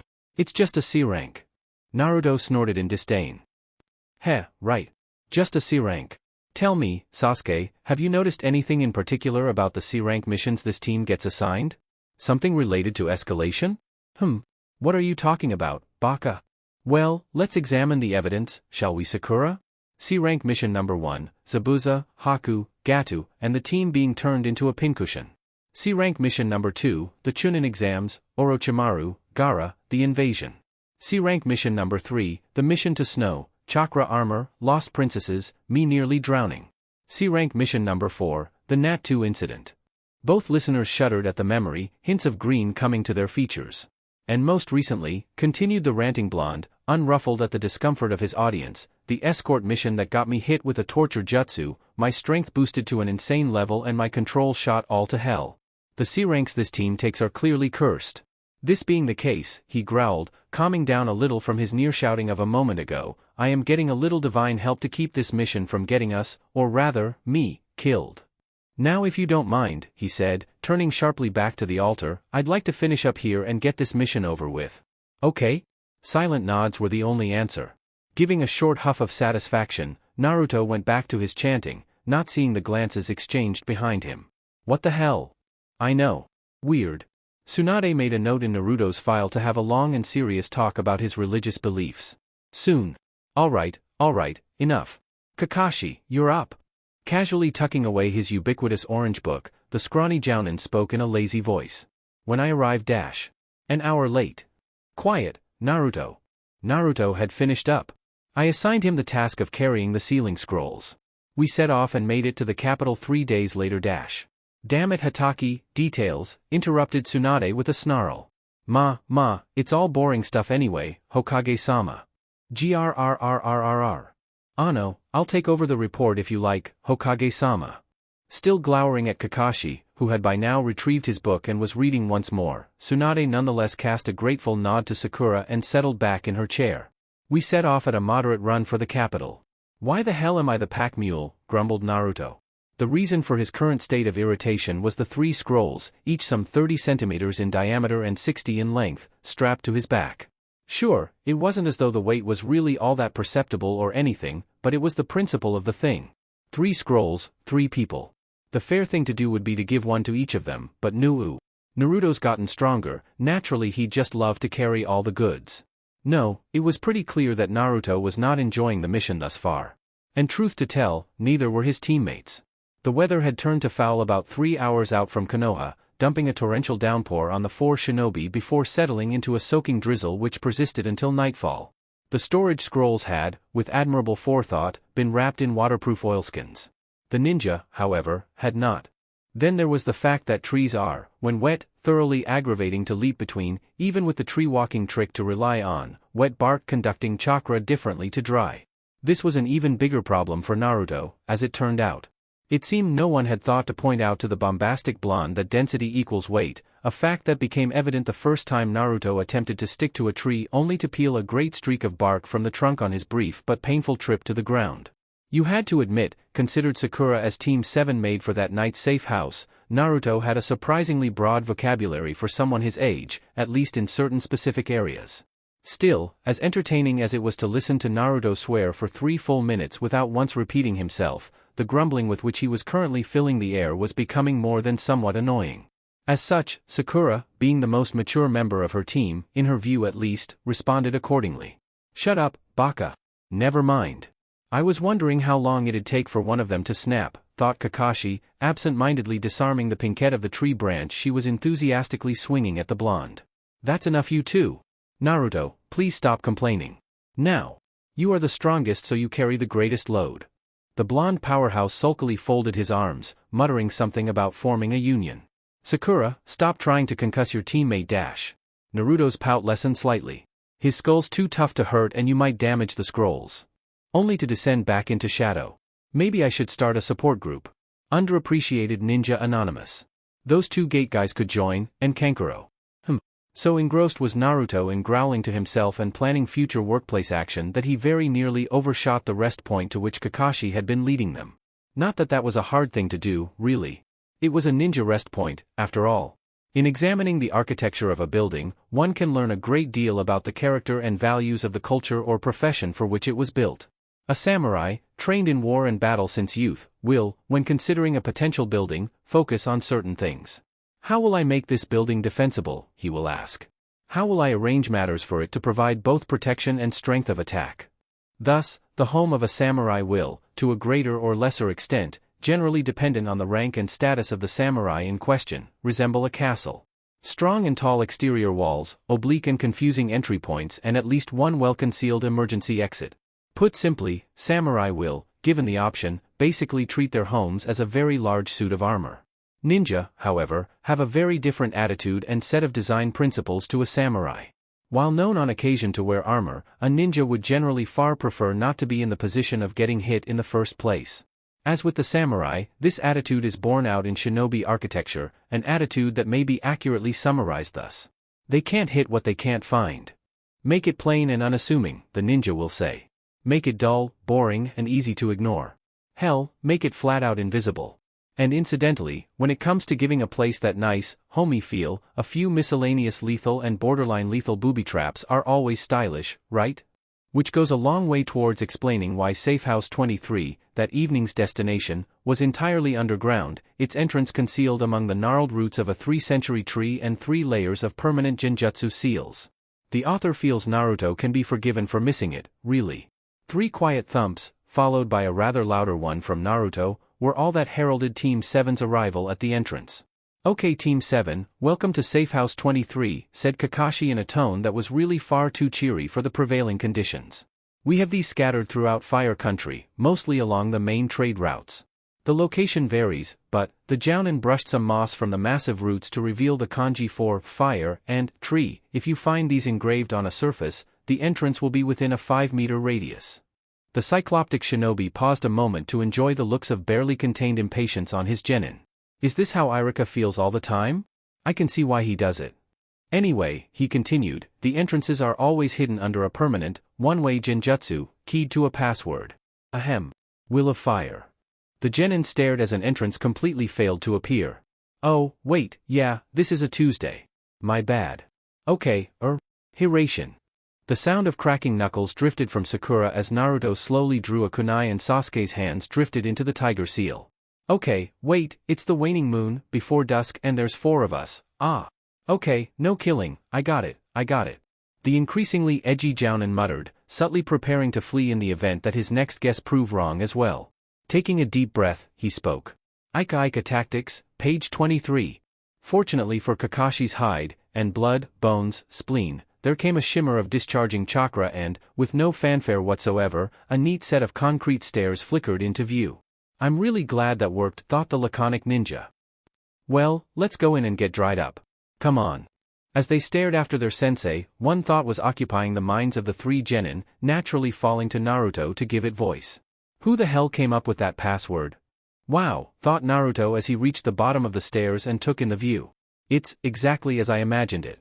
Naruto would probably have described the room as Spartan, at least if he had known what Spartan meant. Circular it was, in that delightfully cheery, concrete gray, so beloved by government contractors throughout the universe, its contents minimal. A table and chairs, a sink, stove and set of cupboards and a trio of doors at the opposite side of the room from the entrance.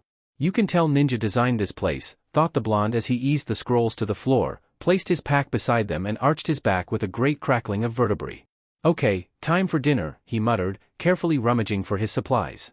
Let's see, I had miso last night, so tonight it's dash. Naruto's face fell as an unwelcome memory presented itself. Ration bars, seeing as I used half my supplies to seek the noodly one's divine favor. Damn it. Slumping down in one of the spare seats, a meat-flavored ration bar in front of him, Naruto wished once again for the kind of face that could look good sulking. Not that he was that prone to the practice, of course. It was just that for some reason the expression that, on the team, had women sighing over his brooding angsty broodiness gained for the blonde nothing but rolled eyes or, on a very small minority of older women, squeals of kawaii and cheek pinching. Still, though his face, changed though it was, remained unsuitable for sulking, Naruto was having a go at it. Oh sure, Team and Sakura-chan can eat. Team and Sakura-chan can buy the non-overdue ration bars. Team and Sakura-chan are unbelievers, so no sacrificing half their ramen rations for the sake of the mission, no. Driven by a particularly loud growl from his stomach, a friendly warning to him that, should sustenance not be forthcoming, it would be quite happy to scale his esophagus and go hunting on its own, the orange-loving youth began a semi-frantic search of his person. Maybe there's a decent-tasting bar here or something. Can't risk looking in the pack, too much temptation. Kunai, bingo book, shuriken, scroll, kunai, shuri. Wait. Back up. The scroll was about 15 centimeters in length and, judging by the thickness, about 3 to 4 meters long. A tag decorated with a chibi shizen giving the peace sign under the legend Uzumaki Mission Care Package affixed to the tie holding it closed gave testimony to its origin. Shizen-nichan's really sneaky, to plant this on me without me knowing. Releasing the tie, Naruto's eyes widened at the sight of the characters on the parchment. If this is what I think it is, I am so gonna owe Shizen-nichan when I get back. Oi, Dobe, what's with the ceiling scroll? Naruto smirked at the brooding Avenger. Someone likes me, I guess. Sasuke's somewhat confused rejoinder was drowned out as a slight popping sound and puff of smoke heralded the unsealing of. Thank you, Shizen-nichan. A good-sized cauldron of steaming hot tonkatsu ramen. Taking in the delightful smell of his bounty, the envious looks on the faces of his formerly amused teammates and calculating the number of ramen seals that could fit onto a 4-meter scroll, Naruto smiled blissfully. Maybe this mission'll be okay after all. Of course, I was wrong. After we got to the capital dash. Naruto, stop taking over the report. No one wants to hear about your stupid ramen scroll. It's better than you just squealing about Sasuke-kun. Besides, you liked my ramen scroll well enough the second night out when that tanuki got into your ration bars. The melodic sound of wood splintering on knuckles drew Pink and Blonde's attention back to the Hokage, now fixing them with her famed desist or be reduced to paste glare. Thank you, she said to the sudden silence. Now, in the interests of brevity, Naruto will deliver the report, with the rest of you chiming in where necessary. Naruto, unless it is immediately relevant, there will be no further mention of ramen. Clear. Contrary to popular Konoha belief, Naruto could in fact be professional when the situation called for it. Judging by the expression on Tsunade-bachan's face, this was one of those times. Naruto stiffened to attention and continued. Okay. The rest of the trip to the capital was uneventful. When we arrived, however. Shouldn't the gates be open, Kakashi-sensei? Asked Sakura as they gazed at the monolithic slabs of timber and steel obstructing their path. Yeah, agreed Naruto, a puzzled frown on his face. I mean, it's still daylight, after all. It is a little strange, I'll admit, mused the Jounin, nose for once not in his book. It's not as though they really risk attack in the middle of the capital. No, this, most likely, is a political gesture. The uncomprehending looks cast at him by the 3 genin warmed his heart. At last, a chance to show why he was the sensei. Politics, he said, clearing his throat, is ultimately about power. Ninja have power, far beyond that of the average civilian, which, as a result, causes the average civilian to fear ninja. Nobles, however, are in a position where they are able to even the score, so to speak. In having the gates closed for our arrival, someone is basically telling us, you are ninja, but I am above you. The silver-haired scarecrow eye-smiled as understanding dawned on the faces of the 2 attentive genin. Hang on. He had 3 genin, not 2. Where was? Oh no. As though through the Sharingan, he watched in mounting horror as the orange-loving blonde walked purposefully toward the gates. Kakashi could almost hear his thought process, the gate is closed. We are on this side of the gate. We must move to that side of the gate. To do that, the gates must be opened. How can this be achieved? Answer, knock. Which he promptly did. Oi, Naruto dash. Tum. Crunchy crack. Never mind, sighed Kakashi as he watched a chagrined Naruto edge away from the sizable hole now punched in the gates. Mental note, suggest the creation of acts of shinobi insurance coverage. Well, he joined the others in glaring at the embarrassed blonde as fortress guards formed a professional, albeit nervous, perimeter around them. Now that we have their attention, Naruto, I will arrange for us to be presented to the client. Remember, when we are with him, be professional, respectful and, he cast a firm look at the blonde, quiet. Understand? Hi. Nodding in approval and turning to the guard captain, waiting nearby with the air of one who is not being paid enough to deal with stuff like this, Kakashi paused and turned once more to Naruto. Oh yeah, one more thing. The embarrassed youth, formerly occupied with avoiding eye contact, jerked to attention. Until we are once more outside and well away from buildings, walls, trees and other fragile objects, your hands will remain in your pockets. Clear? Hi? Grumbled Naruto, putting the words to deed to the poorly concealed amusement of his teammates. Good, said their laconic leader with a brisk clap of the hands. Now, let's go meet the client. Well, chuckled Tsunade quietly. That at least sheds some light on this bill for gate repair I received from the capital. And the restraining order requesting Naruto not be allowed within 20 meters of the fortress outer curtain walls. Stupid nobles, punch a hole in one measly gate and they get all worked up. You put your fist through the daimyo's gate, baka. How do you think they'd react? Sakura half-shrieked. Shouldn't have made it so flimsy, then. Grumbled the sulking shinobi. Dobe, 40 centimeters of ironwood with a steel sheathing is not flimsy, duh. Wood was probably rotten. Anyway, interjected Tsunade, knowing in her bones that this would prove to be a 3-bottle report. Save the arguments for later, when I am not present, and continue. Hi Bachan, said Naruto, shaking off his sulk. After Kakashi-sensei explained things and all the archers, spearmen, samurai, slingers and everyone else went away, we all went to see the client. That was when the next surprise showed up? And so, I'm so very glad to have this collection in safe hands, my boy. Why, I've been Takada-kun's librarian for a good 60 years now, and dash. He looked it, too. Daihon-san had the look of a normal man from whom every drop of moisture had been removed. Gaunt. Spindly. Somehow leathery, even. In fact, thought Naruto, he looked like what a man with a giant, demonic book sealed into him might look like. I mean, Gaara's got those tanuki rings around his eyes, after all. Paper-white hair, dark, leathery skin, that slight creaking sound as he moved, it was so obvious. And I'm sure Konoha will benefit from all these texts. Over 1,000 scrolls alone, and at least as many codices. All the donations dash. Ano, Kakashi-sensei, asked Sakura hesitantly. Didn't our mission brief specify 830 scrolls only? Quite right, Sakura, replied the Jounin, ignoring Naruto's muttered, I knew it, just knew it. Escalation. Daihon-san, a moment please. Our mission brief specified 830 items in total, not 2,000. Would you mind explaining? They, literally, bookish librarian sighed sheepishly. I'm afraid that is an effect of clan politics. Taking in the 4-part blank stares, he gave a slight grin and continued down the hall, explaining as he went. Essentially, you have fallen victim to a game of one-upmanship between several noble clans. You see, when Takada willed his library to Konohagakure, it was seen as a generous act, an act for which his clan gained a good deal of prestige. Drawing a key from the sleeve of his robe, he unlocked a rather massive-looking door and gestured the 4 shinobi through before continuing. Of course, the other clans couldn't let that pass uncontested, so each of the clans involved went through their own libraries for texts to add to the donation, mostly ones they had no real use for. And this, he gestured dramatically at a vast pile of literary lumber, is the result. Now, placed upon a shelf, books have a tendency to look deceptively small. In reality, however, books are by nature bulky objects, a fact discovered by every student required by circumstance to carry their textbooks to every class. Scrolls, being cylindrical and thus far less efficiently stacked, are even worse. 2,000 large codices and bulky scrolls, all stacked on a table, can be a rather intimidating sight. The reader is invited to verify this fact themselves. Not even the vibrant Naruto could bring himself to speak right away. That's a lot of books, all in one place. Well, said Kakashi briskly, shaking off the slight sense of awe. We'll seal as many as we can into the scrolls, starting with Takada-no's contribution. We can work out what to do with the rest later. Sakura, Sasuke, get sealing. Naruto, don't touch anything. As the sound of quiet pops filled the room, Naruto stalked over to a chair and sat, silently fuming. Yeah, work out what to do with the rest later. I'll tell you what we'll do, put the scrolls and the rest on my back. Grr.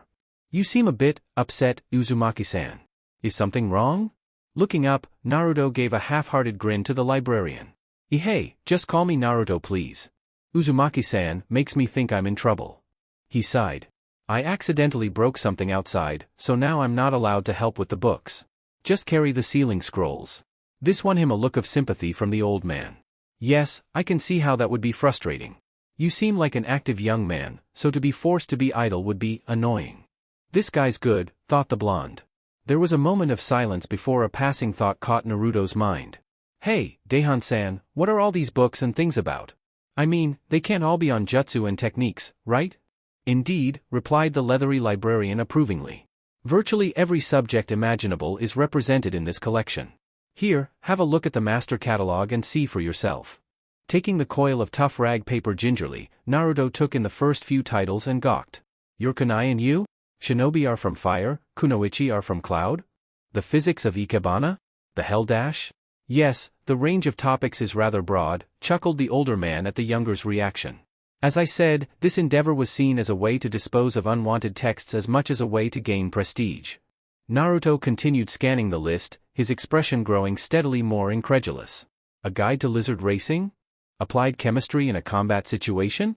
I never knew there were so many things to write about. Every subject imaginable, agreed the librarian. Whenever someone has explored an interest and recorded the results, there will be a book about it somewhere. That's so cool. I'm glad we're getting this stuff for Konoha. The library, there's just jutsu scrolls and training manuals. Nothing like cooking for a clan gathering. Daihon frowned slightly. I can imagine the ninja library would be somewhat specialized, but surely the civilian. Oh yeah, I suppose they would have more subjects, but they never let me in. Never dash. You were never allowed into a public library, asked the man in what would, in a lesser mortal than a librarian, be called a growl. To refuse someone access to knowledge. Some librarians were going to have an extremely intimate encounter with a dating stamp if he ever made it to Konoha, Daihon decided. Still, that task, as pleasant as it would no doubt turn out to be, was for the future. Right now he had a tragically book-deprived youth to encourage. Attending once again to Naruto, still exclaiming at the titles on the master list, the gaunt bibliophile thought for a moment before a smile flickered over his features. So, Naruto-san, do you see anything of interest there? Oh yeah, definitely, exclaimed the blonde. This stuff sounds so cool. Well then, smirked the older man, I think I have a suggestion. Which reminds me, broke off the orange-clad shinobi, pulling a small green-wrapped scroll from a pocket and presenting it to the Hokage's surprised assistant. Here you go, Shizunichin. Thank you Naruto-kun. What dash, stammered the somewhat off-balance woman. A souvenir from the capital. I want it to be a surprise though, so don't unseal it yet, okay? A growl was heard over Shizun's mumbled agreement, damn it Naruto-kun, now the anticipation's going to kill me, as Sakura reached a conclusion not to her liking. Naruto, she said, her tone veritably dripping potential violence. Why does Shizun-san get a gift and not your own teammates? A look of innocent confusion appeared on his face as he answered. Well, you guys were at the capital too. If you wanted a souvenir, why didn't you get one yourself? Besides, he continued, his expression firming, I needed to replace Shizunichin for the ramen scroll. Tsunade had, by this time, discarded the cup in favor of drinking directly from the bottle, which she pressed into service as a makeshift gavel to divert the argument before it could take off. Naruto. Report. Remember? Okay. We got most of the book sealed and put the rest in my pack, at the cost of half my remaining ramen packets. Sotto voce grumbling filled the air as Team 7 took to the trees through the deepening twilight. Surprisingly, and for perhaps the first time on the mission, said grumbling was not issuing from Naruto. True, the orange-clad powerhouse was not exactly thrilled at having to abandon even more of his holy noodly ambrosia, but that dismay was balanced by several factors. First, due to his pack being filled with books and scrolls, Sakura and the team were finally pulling their weight, each laboring under the weight of a sealing scroll. Granted, it wasn't as though he'd really noticed the weight, and he was still carrying the third, but if he could be forced to sacrifice his ramen to mission escalation, then his teammates could carry some scrolls. Second was the fact that, after a hurried conversation with the majordomo and the captain of the palace guards, Kakashi-sensei had announced that Team 7 was heading back to Konoha today. Sure, being basically sent to your room after breaking something was a little uncool, but the way he saw it, less time spent on a deadly C-rank mission meant less time in which escalation could get him, Naruto, hurt or killed. Of course, getting back to Tenten-chan, Shizunichin, Lee, Niji and Gai-sensei was cool as well. Training. Yash. Naruto, what did I tell you about emulating Gai too much? That it would stunt my growth, make me go blind, inhibit my social development and make you compulsively punch me into the wall. That's right. Keep that in mind as you continue. Naturally, it was then that the first arrow fell. Take cover, barked Kakashi as Team 7 leaped into the canopy, to the dismay of the platoon of black-armored samurai only now emerging from concealment. Though he still had yet to memorize all the ninja rules, Naruto could recall standard battle tactics quite well. Doctrine stated that the first order of business in this particular situation was to locate the rest of his team. When under massed missile attack, Cell is to take individual cover, thereby dispersing potential targets, and plan from there. Okay, chakra signatures, there's Sakura, that's the team, and, Kakashi-sensei. Which means that those other two are. Forming a pair of shadow clones as decoys, the blonde bookmobile took once again to the trees, his course taking him back to his team. And almost directly onto an exploding tag, only its telltale hissing and his new reflexes saving him from a severe charring. Riding the adrenaline, not to mention the shockwave, he redoubled his speed through the trees, Sasuke and Sakura appearing to his left as the foliage thinned. What did I tell you? Huh? Escalation. Samurai, ninja, explosions. Just a typical C rank. Naruto, calm down, said a newly sunshined Kakashi firmly. Report. At least 2 strong chakra signatures and approximately 30 samurai, replied Sasuke. All mostly mid-level, I'd say. They can only be after the library, stated Kakashi, lazy attitude gone. Sakura, Sasuke, give the sealing scrolls to Naruto. Naruto, make enough clones to provide a distraction and make all speed toward Konoha. Naruto's jaw dropped. What? Let me fight, Kakashi-sensei. I'm stronger now, remember? I can take on Dash. Naruto, this is not a request, barked the silver-haired Jounin. It is a direct order from your commanding officer. Take the cargo and head for Konoha. Now. Hands trembling in frustration and swearing under his breath, the orange-clad blonde did as he was bade, filling the clearing with decoys and leaping off just as the first pursuers arrived. As sounds of combat filled the air behind him, he grimaced. This is really going to suck, he thought. I just know it. Okay, interjected Tsunade. Sasuke, give me a report of your fight now. Hi. Sasuke cast a considering eye at the formation of samurai, Sharingan picking out relevant details with crystal clarity. Black armor for deniability, a good open formation and, yes, repeating crossbows, swords being held in reserve for close work. They've done operations like this before. Sakura, Sasuke, our task is to prevent or at least delay pursuit. Contain or eliminate the samurai. I will deal with the shinobi. If we get separated, you are to head for the last safe house we visited for rendezvous. Go. Even as their sensei vanished into a shunshin, the genin were in motion. Flickering through hand seals, the Uchiha loosed a series of fireballs at the flanks of the enemy group. Even as the heat washed over the armor-clad combatants, kunai festooned with explosive tags began dropping into their midst, their sharper detonations providing a counterpoint to the hollow whump of the jutsu. In an ideal world, that would have been enough. Demoralized at their losses and intimidated by the explosions, the survivors would shortly break and run. Sadly, this was rather definitely not an ideal world. These were samurai, after all. Battle-hardened, capable and stoic. Well-armored, too. As arrows once again began to perforate the foliage, Pink and Black shared a sigh. Sakura, I'll slow them down. Go on ahead and arrange some surprises for them. Hi! Hopping to the ground as his teammate leaped through the branches, Sasuke sighed, his hands moving through the familiar seals. Naruto's going to be insufferable after this. I delayed them with kunai and katan jutsu, then led them into a series of traps set by Sakura. Mostly deadfalls and explosive tags. Added Sakura helpfully, earning her a curt nod from the Uchiha. The samurai eventually broke after losing approximately 2/3 of their numbers, taking their wounded with them. We then made for the safe house but encountered Kakashi-sensei before we arrived. And on that note, it's now Kakashi's turn, interjected Tsunade. In detail, Kakashi. Hi. Well, thought Kakashi as he faced off with his opponent. This is troublesome. Just hand over the library, copycat, and all will be well. I'm afraid I can't do that, Shinobi-san, replied Kakashi. How about this, though, you and your partner leave us in peace and we won't have to fight to the death. Okay? A moment of silence passed as the two subtly maneuvered for position. Huh? No village Hittite I see. Clan retainer? The shinobi, tentatively identified by now as a man, drew a kunai in each fist and took up a relaxed ready stance. Well judged, copycat. I would give you my name, that whole pre-fight dialogue thing and all, but that would rather defeat the point of being an anonymous agent, now wouldn't it? You understand. Of course, came Kakashi's unervingly cheery answer. So, now that we have the banter and veiled threats out of the way, shall we fight? I really need to catch up to my team. The response was a spray of flung kunai and shuriken as the dark-clad figure faded from view. Oh, I hate that hiding in the shadows technique, thought the Cyclops, absently dodging the projectiles and leaping into the overhanging branches. This was obviously one of the old-style shinobi, he thought, straining his senses. Well, first things first. Let's find ourselves a ninja. You don't mind if I do that, I can read your mind, gimmick you like, do you? Came a polite yet mocking voice from his left. It's just that I don't get the chance to do the whole battle banter thing very often, what with being the silent killer in the shadows, you know. If you must, replied Kakashi as he ducked yet another kunai. Thank you. So, right now, you've noticed that you can't track me by sound or sight and the speed at which we are moving makes smell ineffective as well, so you're trying to track my chakra signature.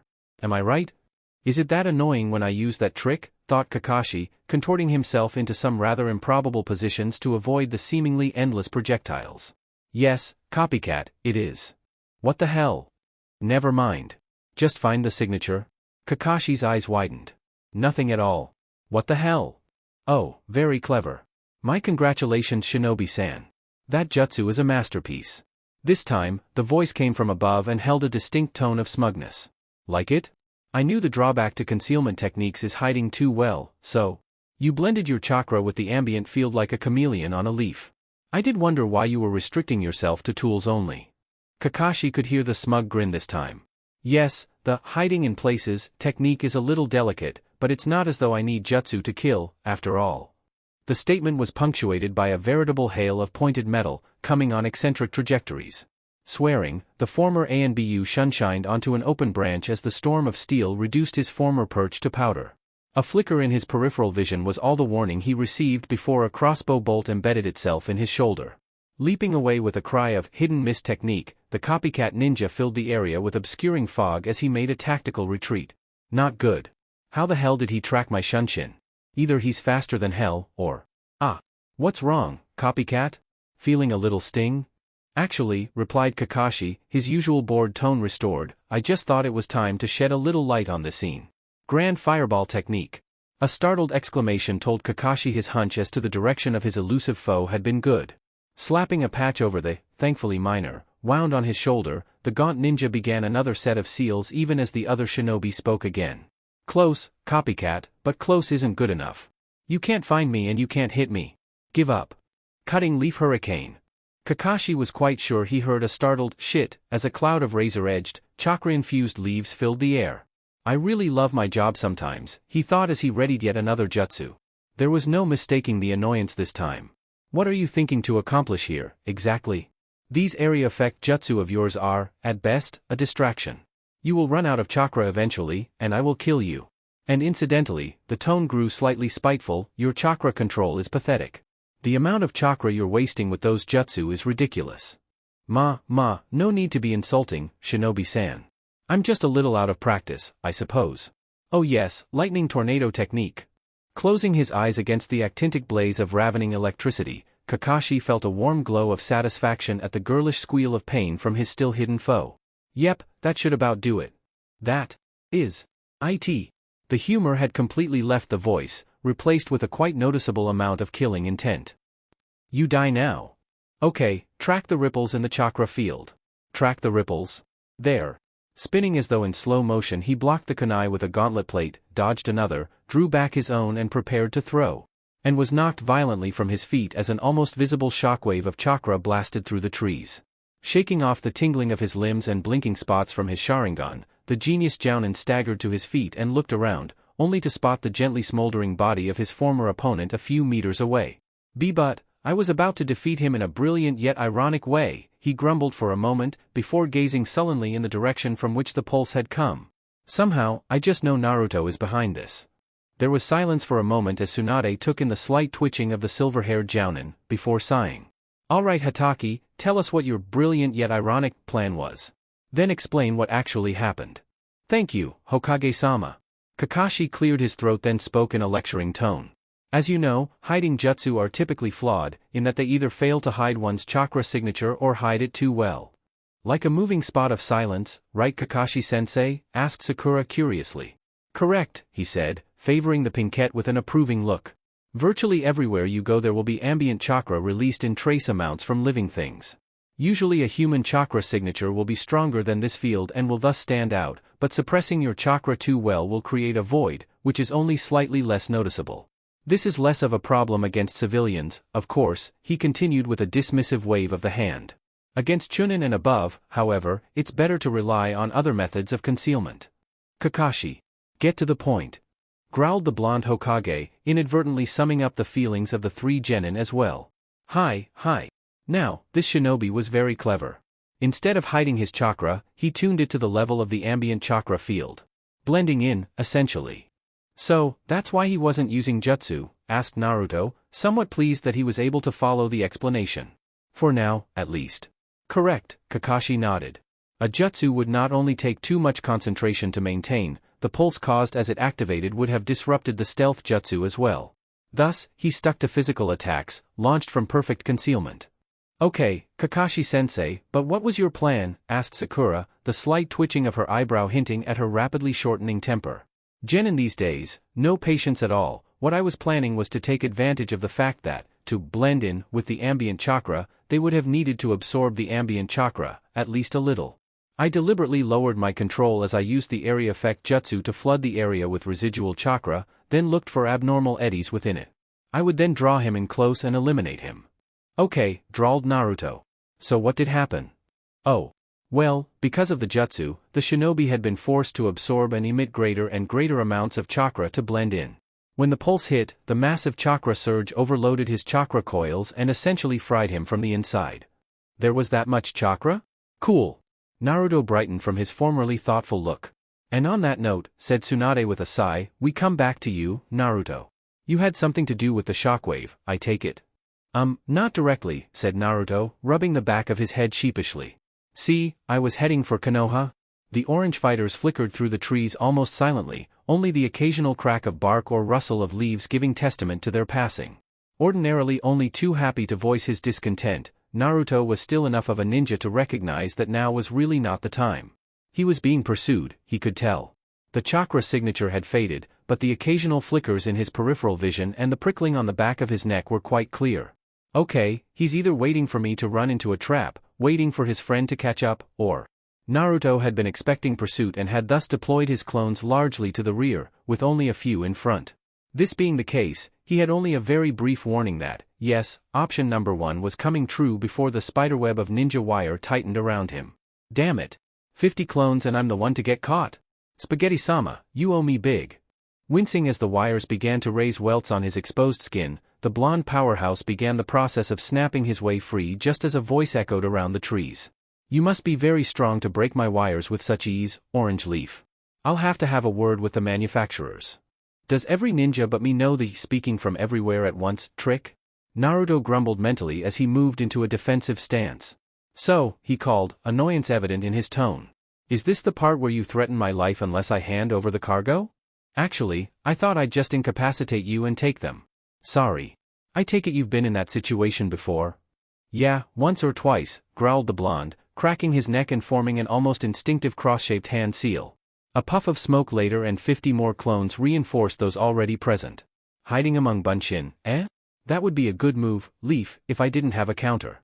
Disruption technique. It would be hard to say which of the two was more surprised as the chakra patterns of 100 Kage Bunshin unraveled all at once. Naruto, hit with the backlash of the disintegrating clones and the shock at having his primary combat technique so easily neutralized, or the shinobi at the tsunami of chakra that arose as the clones evaporated. What the hell? Simple Bunshin shouldn't release that much chakra, muttered the shinobi, staggering to her feet to glare at the single remaining spot of orange. Those must have been Kage Bunshin, but to make so many, so casually. Clearly, the blonde was more of a threat than initial assessments had indicated. Where did you learn those words, Dobe? Shut up, team. Not good, thought Naruto, fighting down the weird feeling of being in 100 places at once. His head still swimming, he cast a look at his opponent. Okay, from the looks of it she's been shocked a bit too. Naruto made a tactical decision. This kunoichi had managed to wipe out his entire fighting force in one move. Granted, she'd caught some backlash, but it was still a very troublesome situation. To stay here would mean combat, clearly. Since he didn't really have any combat jutsu, it would be down to taijutsu, at least on his part. Sure, if he caught her it would be over, but he just knew this was one of those sneaky, kill-you-from-a-distance shinobi. An evil Tenten-chan, if you will. A fight might damage the library, too. Decision made, the blonde took to his heels. Darting through the trees at the highest speed possible, he grinned as he heard a curse from behind him. The grin vanished a moment later as, for the second time in 5 minutes, he found himself in a cocoon of ninja wire. There was a shout of web of the lightning spider technique, and the world got very, very painful. And that's when they captured the library? Naruto nodded sheepishly. Yeah, I think I got knocked out. When I woke up Sakura was hitting me. He was still smoldering when we reached him, Hokage-sama. It was actually rather amusing to see. The steely glare cast at him by his leader informed the silver-haired jounin that this was not, in fact, the case. Mentally shrugging, he went on. Having woken Naruto with a stick. I deployed my summon dogs and we went in pursuit. The shinobi was quite skilled at covering their traces, but between the ninhounds and their being weighed down, it was relatively easy. Unless anything of great relevance happened during the chase, skip to when you found them, Kakashi. Hi. We eventually arrived at the castle of a lesser regional lord after 1 day's pursuit. We were initially concerned about the location of the library when Naruto gave us a piece of good news. The goods are in the main treasure vault in the basement of the castle, Kakashi-sensei, the blonde said with a smile. How would you know that, Dobe? Quipped Sasuke with a slight sneer. Well, team, when the ninja lady killed all my clones, I got a feeling like I was in 100 places at once, like I got the clones' memories, you know? So I planted a hinged clone in my pack for some security. It just dispelled and I got the memories of the way to the scrolls. Kagebunshin are so cool. Arms folded and eyes closed in satisfaction, it took a moment for Naruto to notice the shocked silence. Opening his eyes, he noted his teammates and sensei casting him a look similar to that cast at a cat singing opera. What? Visibly shaking himself, Kakashi broke through his shock. Okay, here's the plan. Naruto, you will guide Sasuke and Sakura to the scrolls. Once they are retrieved, Naruto is to create a distraction while you withdraw and meet back here. I will deal with any shinobi there may be. Clear. Smiling at the trio of nods, Kakashi stood. Right. Team 7, move out. Oh yes, he continued, a thought occurring. Naruto. Hi? That hands in your pockets rule? Forget it. Hi. Kakashi. Groaned Tsunade in a tone of great disappointment. I know. I should have known better, but heat of the moment and all. All right, the blonde leader groaned, pulling a bag of aspirin, labeled, in case of Naruto, from her desk. I have a feeling I know how this is going to go, but continue. Sasuke. Hi. Astonishingly, we didn't get lost as we followed Naruto into the castle. Hey! When we got to the treasure vault, however, there was a problem. It was just typical, thought Sasuke. You make it through a castle teeming with samurai, civilians and other discovery risks unseen and undetected. You avoid any number of traps and alarms. You finally locate the object stolen from you, and all seems good. And then you discover that the object stolen from you lies behind the most robust and intimidating vault door imaginable. Sasuke was beginning to sympathize with Naruto's fear of C ranks, to be honest. Naruto, he growled. How did your clone manage to miss the giant, steel, multiple combination lock-sealed vault door? Oops. Catching Sakura's fist midway through its interception course with Naruto's skull, Sasuke leveled a glare at the blonde. We are currently in the middle of a mission, he stated calmly in a tone of liquid nitrogen, so we will delay your beating until afterwards. For now, we need to get this vault open. Suggestions, Sakura? Well, there are 3 separate combination locks, so guessing the sequence or cracking the lock is out, and any jutsu that might break the door would probably destroy the contents. Which leaves. Sasuke could feel his heart sink as the realization dawned. A glance at Sakura's expression told him that she felt the same. Naruto, on the other hand, was radiating such an aura of good cheer that he was practically casting shadows. Cracking his knuckles, the blonde silently formed 5 clones, all beaming as well, and approached the door with a purposeful tread. Sasuke sighed. How did it come to this? Okay. Before you try Naruto, remember that it will be alarmed. You open the door, we grab the library and we go. Also. He broke off, struggling to force the words past the lump in his throat. You are in charge of providing the distraction. This poor castle, he thought as he took in the look of unrestrained glee worn by Naruto and his clones alike as they took a firm grip on the edges of the door.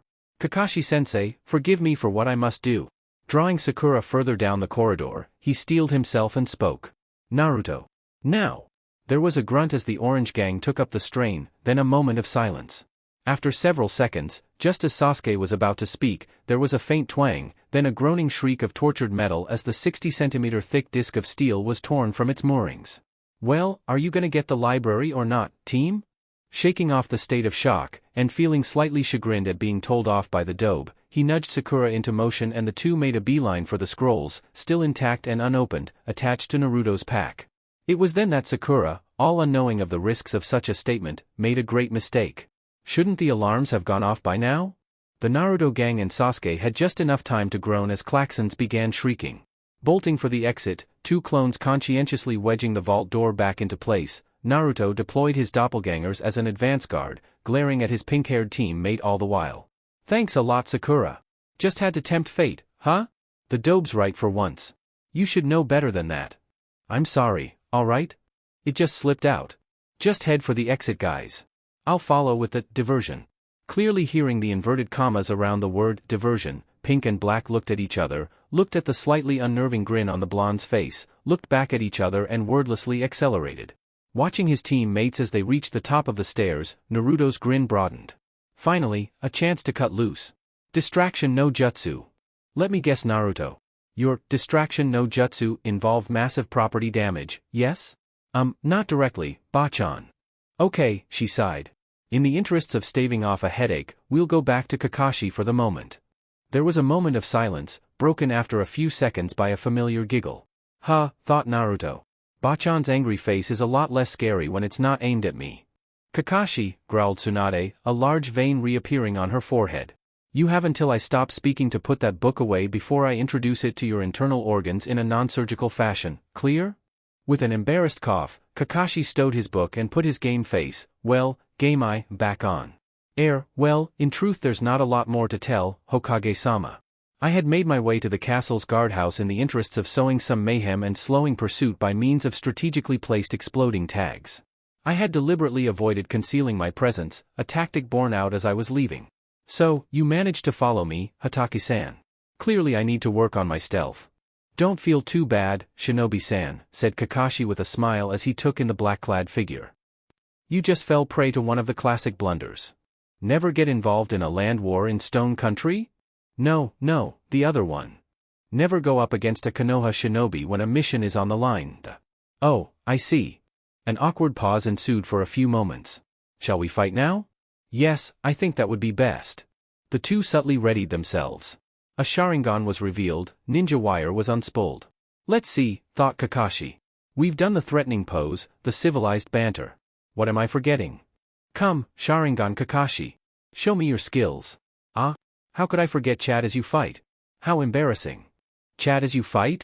Fights between shinobi have a certain structure that must be followed, Naruto, replied Kakashi in his lecturing tone. You start with either threatening or civilized banter, then take up a threatening pose dash. Like Zabuza appearing on his sword, asked Sakura, fascinated in spite of herself. Yes, that is a good example. To continue, after the threatening pose you move on to chatting as you fight, in which you attempt to psych out your opponent with witty insults and cool one-liners. So what comes after that, Kakashi-sensei? Asked the orange blonde, eyes sparkling with enthusiasm. Why is he never this excited about team training? Pondered the Jounin. Detecting with his keenly trained senses the distinctive sound of grinding teeth coming from the visibly irritated Tsunade, he decided to summarize. The final part is the cool finishing line, Naruto. Sadly, we didn't get to that. Dodging a crackling strand of wire and countering with a trio of tag-tipped kunai, Kakashi followed the parallel conversation with half a mind, the majority of his attention occupied with planning the cool finishing line. Not bad, Hatake-san. Your reputation is clearly well deserved. You're quite good as well. Would you mind telling me your name, though? Calling you Shinobi-san seems a little rude. Unfortunately, replied the figure, now fairly crackling with stored lightning, I have sworn only to reveal my name to the one who defeats me. Damn, thought Kakashi as he leaped onto a nearby roof to avoid a trio of glowing shuriken. Secret identity plus a conditional oath. That puts her ahead in cool points. Well then, I'll just have to take that as incentive to win, any? There was a moment of stillness as the combatants paused, each taking stock of the other. Are you coming on to me, Hatake-san? Years of ANBU training and sheer mental discipline allowed Kakashi to resist the urge to face fault, but it was a near thing. Out of curiosity, Hatake-san, continued the shinobi after a further moment, who is the orange-wearing genin on your team? Kakashi blinked. May I ask why you want to know? He asked, subtly positioning himself and filling his hand with another kunai. He was able to break my wires barehanded and clearly has considerable chakra reserves to create so many shadow clones. No doubt the core of your team. The sheer absurdity of the statement caused Kakashi to fight off another face fault. Hey! Quiet, Naruto. Yeah, he's the core of the team. Yeah. Shaking himself, Kakashi collected his wits. I might tell you, but dash. Rumble. But unfortunately for dash. Rumble. Kakashi felt a sinking in his gut as he realized the direction from which the ever louder rumbling was coming. Nevertheless, he bravely continued. Unfortunately for you. Crash. You are about to be trampled by a mob of super-strong Naruto clones, he sighed. Some days he wondered why he even bothered. Homing in on the chakra signatures of his students, he headed for the rendezvous point. So, to sum up, Naruto's distraction consisted of several hundred shadow clones, each sharing both his strength and shaky control, running amok through a minor noble's castle? Kakashi nodded, inwardly wincing.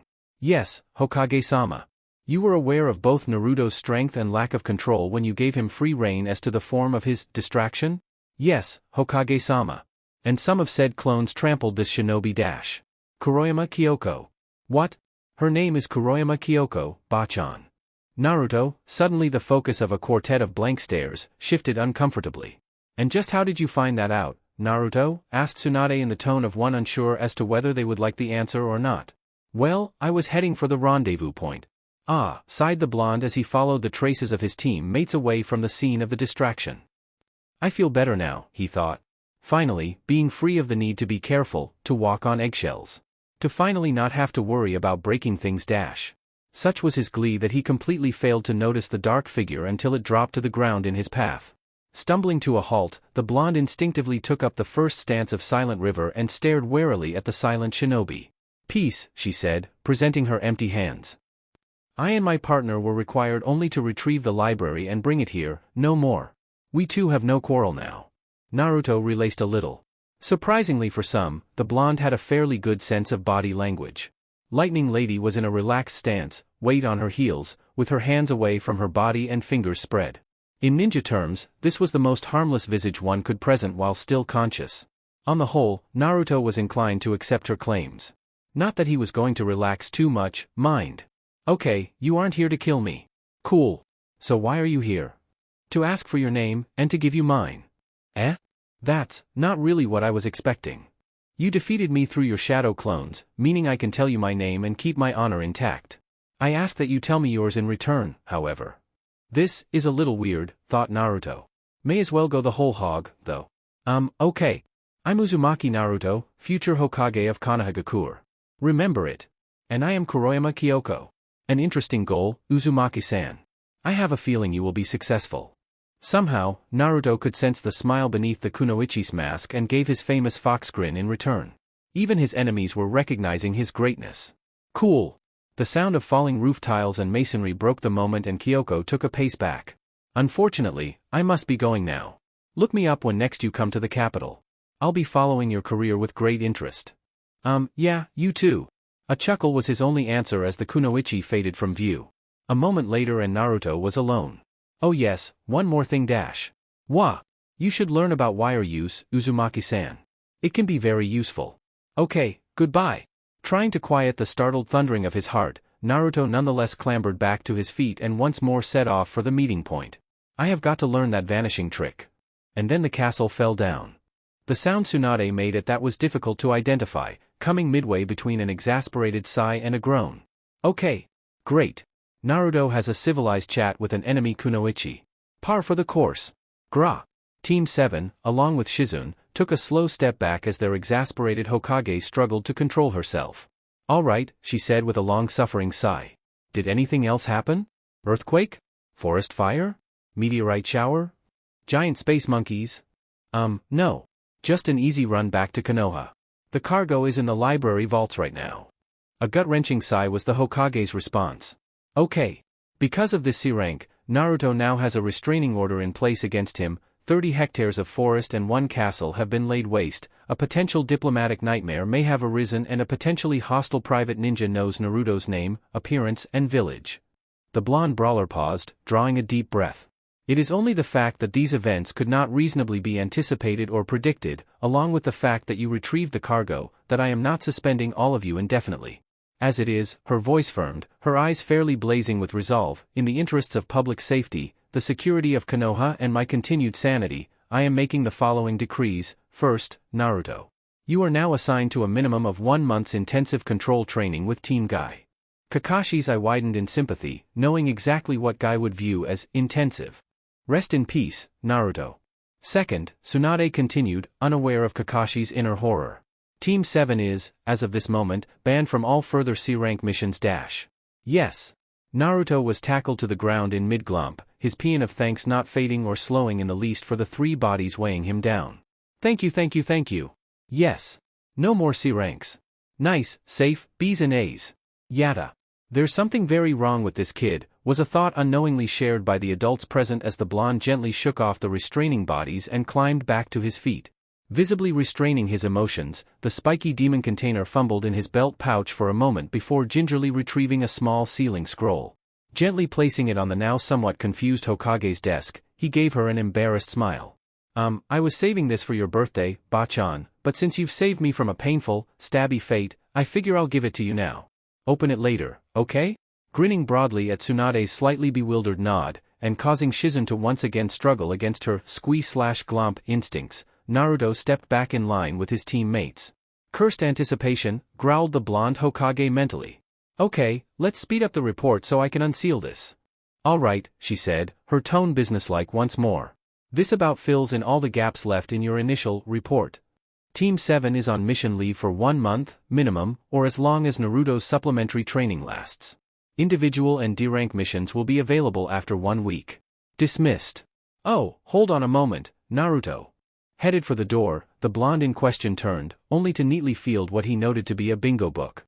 Looking up, he cast a confused look at his Hokage. It seems your distraction attracted a little notice, Naruto. That was sent in by an agent in Hidden Stone. A grim chuckle escaped her at the look of dawning comprehension on her surrogate little brother's face. You might want to check page 32. Struggling to keep a straight face, she cackled inwardly at the sound of flipping pages. Come on Naruto, read the list of nicknames. Read the nicknames. All across Konoha, dogs howled, cats hissed and birds blasted into the air. People stood frozen in shock as the shriek of outrage echoed throughout the village. Konoha's wrecking ball? Chapter 6, Forging Some Romance. We should get you a weapon, Naruto-kun. Said blonde looked up from his lunch, onigiri and pickles, thoughtfully supplied by an oddly smug Shizune, in spite of his protests that it wasn't necessary, with a quizzical expression. Why's that, Tenchan? I've still got a lot of kunai and shuriken. Kunai are all well and good as missile weapons and as a general tool, she replied in a lecturing tone, but they don't take proper advantage of your strength and speed. Besides, there's nothing nicer than having a special weapon of your very own. This is true, Naruto-kun, added Guy from his seat against a nearby tree. The right tool can allow your youthful flames to flare even brighter. Really? What weapon do you use, Guy-sensei? I prefer to use Goken in combat, as you know. The great green beast replied. But when facing extremely unyouthful foes I will make use of nunchaku. Anyway, said Tenten, briskly drawing the conversation back.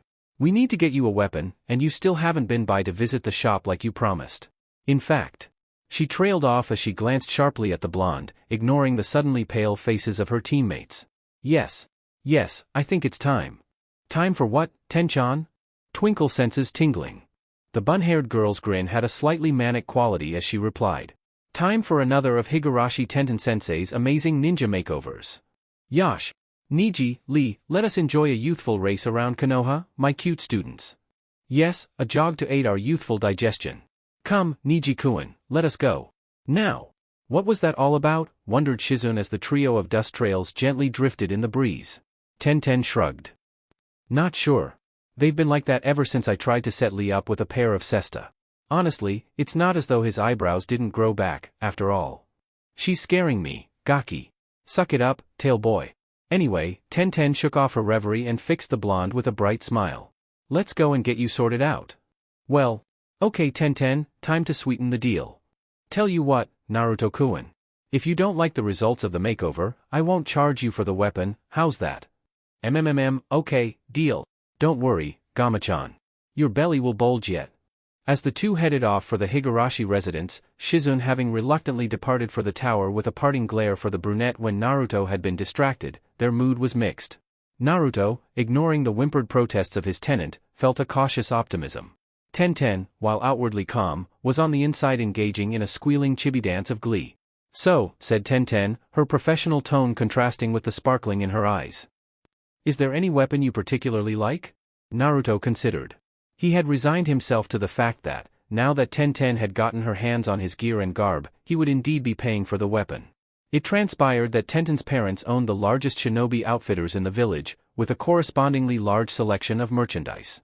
As a result, Naruto now found himself the proud owner of a complete set of good quality field equipment, a pack, several spools of high-tensile ninja wire, and an instruction manual on its use. He'd taken Kuroyama-san's advice, and a newly updated set of bingo books. He was a little sad at the loss of his jumpsuit, though, Tenten having declared it an insult to the ninja profession. Half an hour of frantic activity and much in-and-out motion of dressing rooms later found him clad in a set of dark khaki combat gear in heavy cloth, a tough fabric gear harness and metal-reinforced tabi boots. The sole concession to his love of orange allowed by the driven young Kunoichi was a tight-fitting jacket in vertical tiger stripes which she justified with a cheerful yet thoroughly arcane dissertation on color, human distance perception and optical illusions. Naruto was just glad he could keep at least a little of his favorite color. Still, the gear was a hell of a lot better than anything he could usually afford. The teammate of Tenten discount helped too. Yes, on the whole, Naruto was quite satisfied. Me too. It was so embarrassing to have my prison looking like a magnesium flare. And so, as per the deal, he would indeed be paying for the weapon. Well, he said finally, maybe a katana dash. No swords. Tenten interrupted firmly. But dash. No. No swords. A sword would be totally unsuited to you. It's a matter of tensile strength. She continued, anticipating his question. A sword does damage by applying force perpendicular to the length of the blade, right? This means that a blade needs to be able to stand up to a lot of stress during an impact. As it is, your strength would either snap the blade with the first hit or tear it from the hilt. No, for you to use a sword successfully would either require years of control training or some way to actually reduce your strength, ignoring the reason for getting you a weapon in the first place. But what about a really big, strong sword? Asked the blonde after a moment. Like that Zabuza guy's?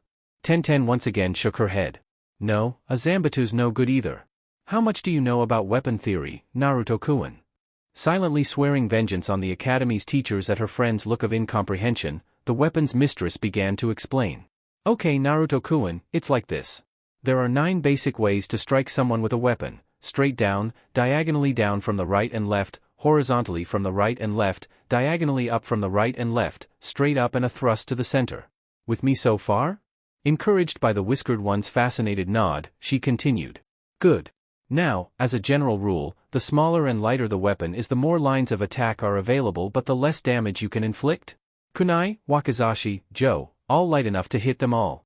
The problem is that the smaller weapons have less reach, requiring you to be closer to the enemy to hit them. Is that why ANBU throw kunai but fight with ninjato? Tenten nodded, smiling.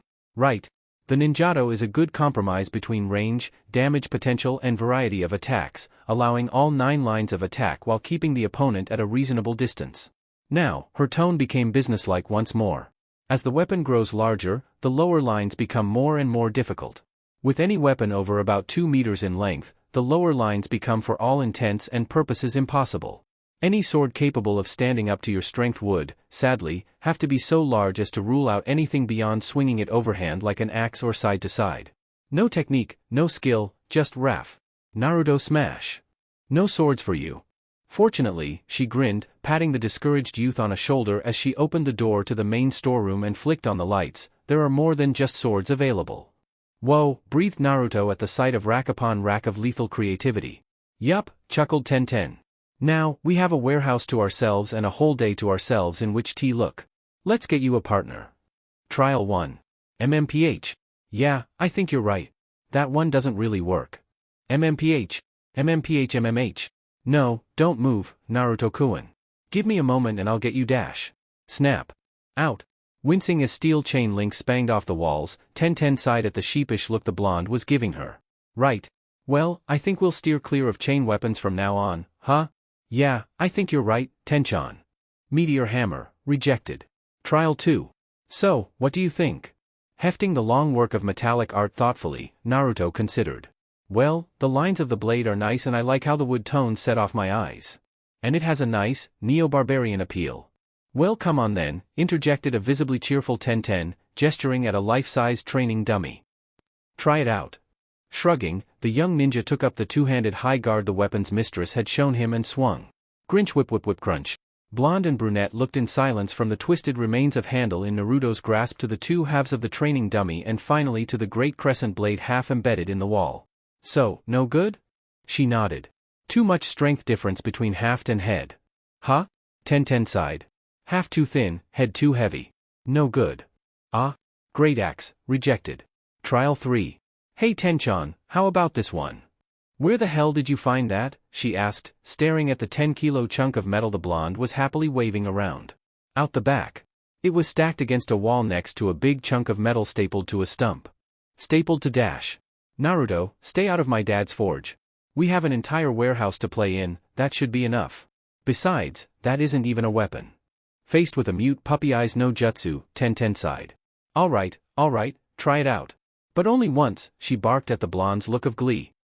And if you break it, you're paying for a replacement, got it? Naruto nodded and, with a happy glint in his eye, faced the new dummy and swung. Crunch clang whoosh. Hatake Kakashi was, at last, a happy man. He'd been through a lot of stress in the past few weeks, what with Naruto getting injured, which tended to put their Hokage into a punching mood, being hospitalized by said student, and then that awful library mission dash. It would all have been okay, however, if it hadn't been for the fact that the latest shipment of his precious had been destroyed in a freak training accident. And I just know Naruto was behind that, somehow. But no longer. Now, at long last, he would have his precious once again. So elated was the Jounin as he left the bookshop, already flipping pages, that he completely failed to notice the rapidly descending lump of metal until it impacted right between his eyes. Perhaps, he thought in the brief moment before unconsciousness claimed him, someone is trying to tell me something? Gazing thoughtfully at the hole in the roof through which the hammerhead had departed, Naruto turned a guilty look on the quietly fuming Tenten. Awkwardly hiding the splintered handle behind his back, he chuckled nervously. Ehehe. I guess I'll be paying for that, huh? Yes, Naruto-kun. Yes, you will. Now, we will be restricting ourselves to the actual warehouse from now on, won't we? Yes, Tenten-chan. Good, she chirped, abruptly cheerful. Well then, let's get back to it.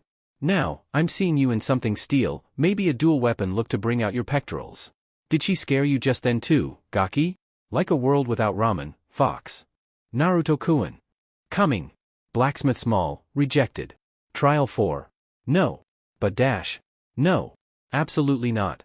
There are no words in any language for how bad an idea that would be. We are looking for a melee weapon, Naruto-kun. That is a missile weapon.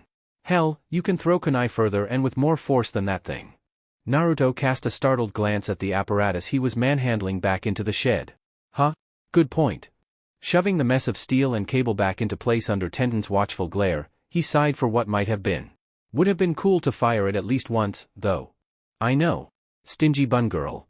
Formerly cart-mounted light siege ballista, rejected, firmly. Trial 5. The two shinobi stared in contemplative silence at the weapon rack. They took in the wickedly curved blade. The spiked weight on the 4-meter chain. The 2-meter shaft and the evilly glinting butt spike. Taken individually, they were threatening, prompting an atavistic shiver. Combined in the one item, though, they were outright alarming, a testament to humanity's sheer, vicious creativity when it came to devising tools of mayhem. Judging by the quiet whimpering from the back of Naruto's mind, the fox was impressed as well. Several minutes passed as the two silently contemplated pros and cons, potential versus drawbacks, property damage balanced against insurance premiums. You know what, let's not try this one. Yeah, I think you're right. Good call. Daikuzurigama, rejected. Trial 6. Crack. Ahahaha.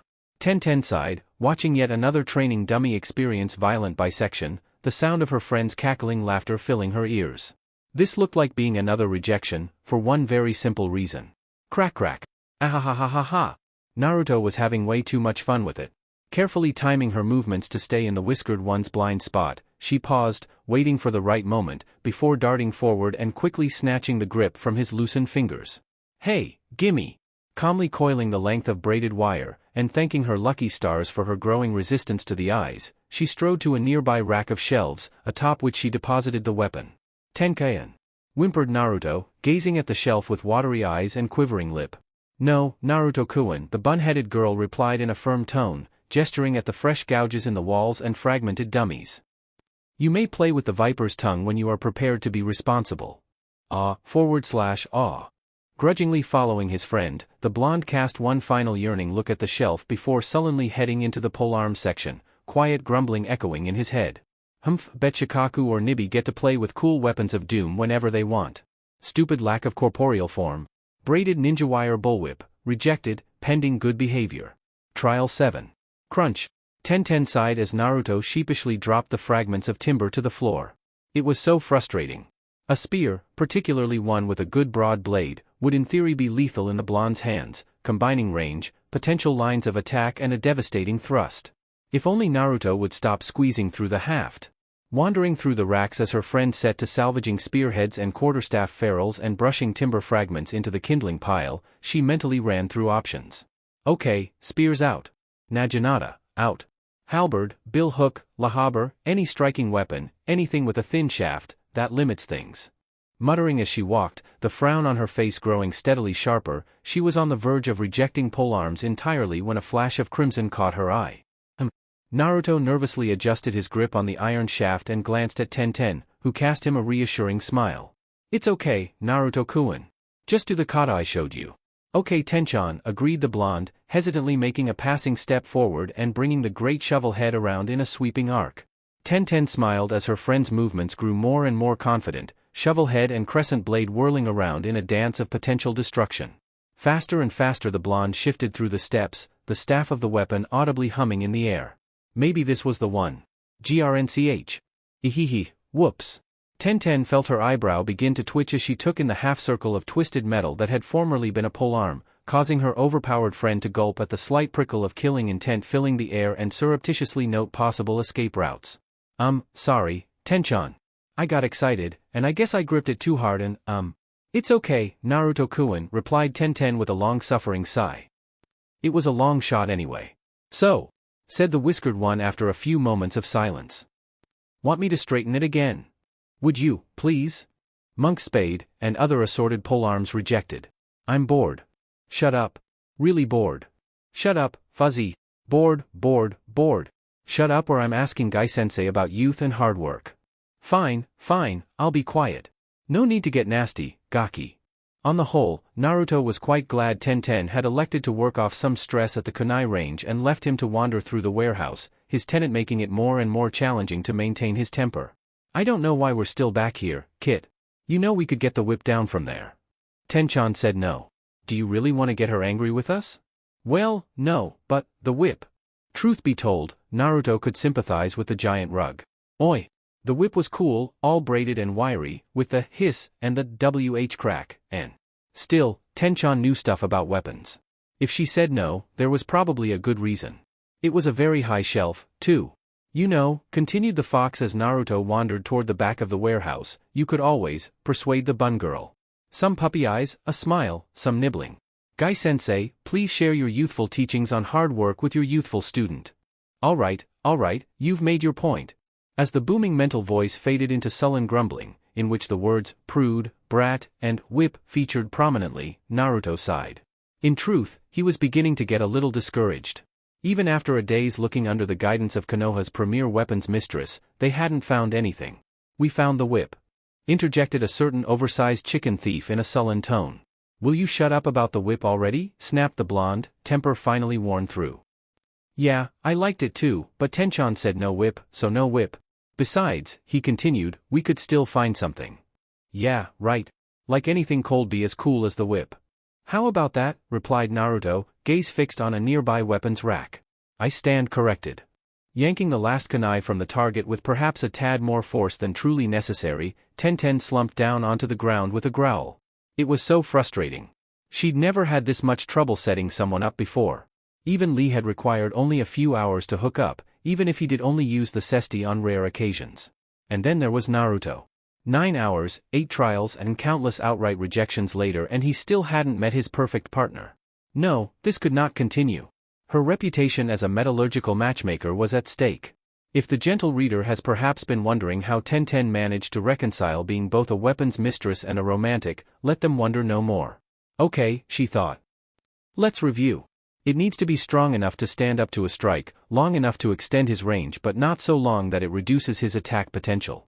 It should be easily carried, not too complex in form, and ideally be all of one material, with no weak spots. So basically, it should be dash. Hey, Tenchan, check this out. That oak it was, nearly 2 meters of dark, fire-hardened oak. Castle gates would be made of such oak, and verily, the ranks of attackers would break upon them as a wave upon a cliff. And lo, the oak did lay sheathed all around with steel, blue dark and gleaming. At one end did lay a ring, that the wielder might hold it firm in the grasp as mayhem was dispensed. At the other, a spike, shining dully, whispering its promise of pain. Behold, they sang. We are wrath. We are destruction. Through us are enemies vanquished. Obstacles crushed. Property values lowered. For behold, we are all that is bad ours. Naruto took a cautious step back at the adoring look now worn by his friend, noting with trepidation the way her gaze refused to shift from the weapon. Gah! So much, twinkling. Where did you find that, Naruto-kun? Stuttered Tenten, forcibly shaking off her fortunately brief bout of glittery weapon mania. Right down the back of the warehouse, behind where the big crossbow thingy was. The boy replied. It looks like it had been there a while, though. Dust everywhere. Wow. This could be perfect. Good reach, good size, suitable for 2 and dash. She cut off momentarily as the blonde began twirling the black length of wood, steel and awesome around like an oversized baton. One-handed grip. You can obviously lift it okay, so there's really only one thing left to do. Test it? Test it. To the training ground. Wait. Tenten paused in her forceful stride to the door at her friend's shout. One thing before we go, Tenchan, he said, face uncharacteristically serious. What's that, Naruto-kun? What is this, anyway? The Tetsubo, Tenten explained on their way to a safely distant training ground, having recovered from her face fault with admirable speed, or Oni Club, was a relatively ancient weapon used mainly in large-scale battles against cavalry. Its great weight and size allowed for tremendous force in its strikes, crippling or outright killing even moderately armored foes in a single hit. Like the lance, the pike and, for that matter, the light cart-mounted siege crossbow, the Tetsubo was a specialized weapon, intended for use against a specific foe. Against a horse, against a tough, slow target, against a structure, the Tetsubo was the angry fist of Kami. Against anything smaller and more nimble than a man on horseback, though, it was at best a dangerous annoyance. Or at least, for anyone other than you, Naruto-kun. Most people don't have the strength to swing it fast enough to be a real threat. The way you've been twirling it around, though. A slightly crazed smile, that Naruto had mentally labeled the squee weapons, look, appeared on her face. I don't think you're going to have a problem at all. Now, she gestured at one of the ubiquitous training logs with a grin, let's try out a one-handed descending strike. Naruto was, by now, quite leery about swinging anything with force, but Tenchan looked pretty happy, so? With a mental shrug, he brought the iron-bound awesome up, over and, stepping with his right foot, down. Crunch. Okay, said Tenten, taking in the scene. Test 1 results. Training log is split in half and embedded an estimated meter into the ground. How's the club? Inspecting the implement of Crushy Doom and, to his delighted surprise, finding it to be virtually pristine, the sunny youth favored his friend with a relieved grin and a thumbs up. Great. Okay, now for the two-hand grip. Try a flat strike from the right with a passing step. Yosh! Flush with success and swept up in Tenten's infectious enthusiasm, the blonde shinobi wound, stepped, swung, and followed through. SMAC quip whip whip. As the two ninjas stared in pleased awe at the twinkle that marked the now aerial training post, a companionable silence fell. Until a thought made itself known. Tenchan, isn't Konoha in that direction? Momentarily worried, Tenten frantically visualized their surroundings before sighing in relief. Yeah, but just the outskirts. I'm pretty sure there's nothing much there, just a few stores and warehouses is all. So the log won't hit anything important, then. Lucky. Clearly, thought Kakashi as he adjusted the ice pack under his Hitaiate, this was not his day. First, he had been hit by a ballistic hammerhead falling from the sky. Then, his newest Ikeika had been trampled to a pulp by Guy and Lee, and, now that he came to think of it, Niji. Odd, as they passed in yet another youthful, make-you-wish-for-death training exercise. The icing on the cake, however, had been the revelation that, in the hour of so it took him to wake up and get treated, his usual store had utterly sold out of his precious. If that wasn't a sign that the very kami themselves were against him, he didn't know what was. Clearly, careful measures needed to be taken. Avoid his students, first and foremost. Can't risk jinxing them too, after all. Next, avoid the most frequented and well-populated areas. Like, pick an example, the mission room. It'd probably get struck by lightning or something, otherwise. Good call there. Last, avoid all the usual sources of his precious, neatly ruling out all three of Konoha's main bookshops. Stalking toward the dilapidated, weather-beaten old building, its faded sign simply reading, books, Kakashi drew a breath. Okay, this was just a basic retrieval mission, that's all. In and out with the precious. Easy. He was former ANBU after all. Nothing could go wrong. Hearing the steadily approaching whistling, the scarecrow's heart sank. Breathing a resigned sigh even as he positioned himself to avoid the worst of the debris, Kakashi silently vowed a worthy revenge on the source of his misfortunes. Then the log hit, and everything went dark. Anyway, continued Tenten, I think we've found a good partner for you. What do you think? Naruto considered briefly. Well, it is the only weapon that hasn't broken dash. Except for the whip. Except for the whip, so that's definitely a point in the plus column. And I'm betting most people will expect it to be slow, so there's the surprise factor too. What do you think, Fox? I say go for it. The perfect artistic blend of brutality and finesse, form and function. Combative art at its most pure. Air. Plus, it's Badars. Can't go wrong with something Badars. Had me worried there for a moment, Fox. Let's do it. Tenten, who had been watching Naruto with mounting concern as the moments passed in silence, blinked in mild surprise as the blonde flashed into an abruptly brilliant smile. So, come to a decision then? She asked with a grin. Yep, smiled the sunny youth. This Iron Oni Club thingy dash. Tetsubo. Tetsubo, right, well, it's awesome and Badars and doesn't break in half or get pinched through or get twisted into a knot, and it's almost as cool as the whip. Tenten smiled as Naruto trailed off, his tone suddenly wheedling.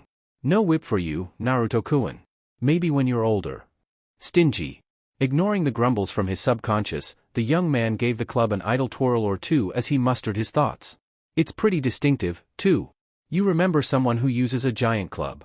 So, does this mean you'll take it, then? Chirped Tenten, eyes sparkling. Yup. It's too cool not to. Yata, exclaimed the young weapons mistress as she assumed a victory pose with the peace sign. Another success for weapon matchmaker Tenten-sensei. Ahahaha. It was a tribute to how desensitizing time spent with Team Guy could be that Naruto felt only a slight trepidation at the sight of the now maniacally cackling Tenten. Slinging the black club of awesome Crushy Doom lazily over a shoulder, he coughed slightly, causing the laughter to cut off abruptly as a blushing Tenten struggled to regain her composure. Ahem. Ah, yes, Naruto-kun. Right. Let's head back to the shop so you can pay and I'll dig out a carry harness for your new partner. I'll need a manual on how to use it, too, added the blonde as an afterthought. Oh, that's not a problem. Replied Tenten, her tone altogether too casual. I can show you, if you like. It's no problem? No, not at all. Team Guy did get assigned to help you train, after all. Her tone was, by now, sweet enough to almost require a shot of insulin. That is, unless you'd prefer to train with someone else. No. That'd be great, Tenchan, I'd love to train with you. Inner Tenten was in full chibi dance by now. Well, okay then. I'll bring some equipment along to tomorrow's training and we'll cover the basics then. This is going to be so fun. Coo. Take that, Shizun-san.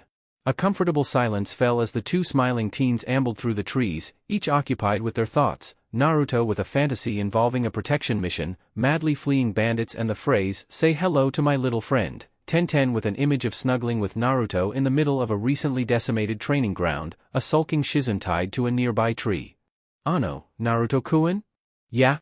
You know, the Tetsubo isn't really going to help with that whole, Konoha's Reeking Ball, nickname. Crap. A moment passed. Maybe the whip dash. No whip for you. Please?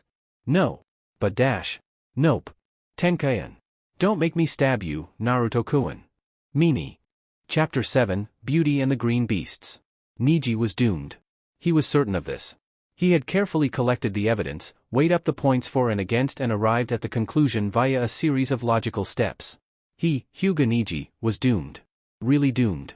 Today started off so well, too, he thought as he and Hinata walked towards Team Guy's usual training ground. No missions, Naruto-san and his team out of the village on, apparently, a 2-week escort mission, payback from their Jounin sensei, or so the grapevine had it. Something about a crushed bookshop, his efforts with the cat contract finally bearing fruit, where the toad contract gave the untrained summoner tadpoles and the snake contract tiny grass snakes, the cat contract called up wiry, vicious alley cats. Niji had not been pleased. A rather pleasant day, in other words. And then, with a simple request from his cousin, he was doomed. You want to what? It took a great deal to bring open emotion to the features of a male Hyuga. Under normal circumstances, anything less than an open death threat would provoke, at best, a raised eyebrow. To provoke something of the magnitude of the yell that has startled birds from roofs across the entire Hyuga district would take something incredible, something unthinkable, something. I want to ask Gai-sensei for strength training, Niji Nizan. Yep, that'll do it. Niji made a brave attempt to wrap his mind around the concept of anyone not an insane devotee of a blinding color actually willingly choosing to inflict Gai-sensei's training on themselves, only to fail. Utterly. Brushing that aside, for the sake of his mental health, the Hyuga prodigy cast an assessing gaze at his now fidgeting cousin. Let's see, blush, finger-twiddling, that stutter, damn it. It's because of Naruto-san, isn't it, Hinata-sama? To his surprise and, secretly, pride, the inevitable fluorescent blush following the mention of the blonde for once did not herald a lapse into unconsciousness for the brunette. Yes. Yes, it is. Niji sighed. Very well, but why Gai-sensei, out of all the jounin in Konoha? Ito. Pacing in her room, surprisingly to most who thought they knew her, not bright orange or filled with Naruto imagery. It wasn't as though she needed to be reminded of what her Naruto-kun looked like. After all, Hinata considered matters. All right, Hinata, just like Kurenai-sensei said. Examine the situation from a logical perspective. Fact, Naruto-kun was now very, very strong. Fact, Naruto-kun was now training with Tenten-senpai from Niji Nizan's team. Fact, Naruto-kun was, as a result of this, getting close to Tenten-senpai. Fact, if something were not done, she would lose her Naruto-kun. Bolting upright on her bed, the look of fierce determination on Hinata's face would likely have shocked those who knew her. Clearly, there was some common thread to the women Naruto-kun liked. Isolating the common thread would allow her to more easily make use of it. What could it be, though? Sakura-san had a bad temper that could be mistaken for spirit, but both Shizun-san and Tenten-senpai were quite calm. Shizun-san and Tenten-senpai were older, but not Sakura-san. Tenten-senpai had that weapons thing, but that ruled out the other two. Flopping down on her bed with a huff, Hinata pouted. It was so frustrating. About the only thing they seemed to have in common was that they were, all, strong. Shizun-san was an accomplished jounin and practitioner of a very challenging branch of ninjutsu. Strong. Tenten-senpai practiced a physical art and held her own as the only female in a team of geniuses. Strong. And Sakura-san, well, despite her lack of skills as a shinobi, no one who had ever seen her lose her temper would deny her personal strength. Strong. Clearly, then, it was strength that Naruto-kun was attracted to. Even his mother in all but blood Tsunade-sama was strong. That was it. Conclusion reached, Hinata once again resorted to logic. Supposition, growing stronger would allow her to get closer to Naruto-kun. Fact, training with someone strong would allow her to get stronger. Fact, Niji Nizan's jounin sensei, Madogai, was the physically strongest shinobi in Konoha. Fact, Naruto-kun was currently receiving training with Team Gai. Fact, training with Team Gai would allow her to grow stronger and get closer to Naruto-kun. Conclusion, she would arrange for training from Madogai-sensei. Hinata-sama, sighed Niji as he strove to block out the hopeful gaze of his cousin. I admire that you wish to get stronger, but you are family. There is nothing you can do that will make me allow Gai-sensei to inflict his ideas of training on you. 3 new plushies and the new, uncensored, Kittens of Konoha calendar. Gai-sensei, I would like you to meet my cousin, Hyuga Hinata. Curse my love of the cute. Curse it. Wincing both at the volume of Gai-sensei's greeting and the thought of what Hinata-sama was about to inflict upon herself, Niji glumly contemplated the myriad, inventive, Hayashidano-inflicted punishments that surely lay in his future. In fact, that was another area worthy of gloom. In the months following Niji's battle with Naruto-san in the Chunin exams and the subsequent reconciliation between nephew and uncle, Hayashidano had made a rather abrupt about-face in his attitude toward his daughters. A subtle change, certainly, at least to a non-Hyuga. Hayashidano was still every bit as stern and stoic as ever, but where before that reserve hid a firm disdain and lack of concern for his daughter's fates, it now hid a raging and at times alarming paternal protectiveness. It was common knowledge within the Hyuga compound that Hinataheim and Hanabiheim would be living under curfews until they were 30. Hence Niji's present dismay.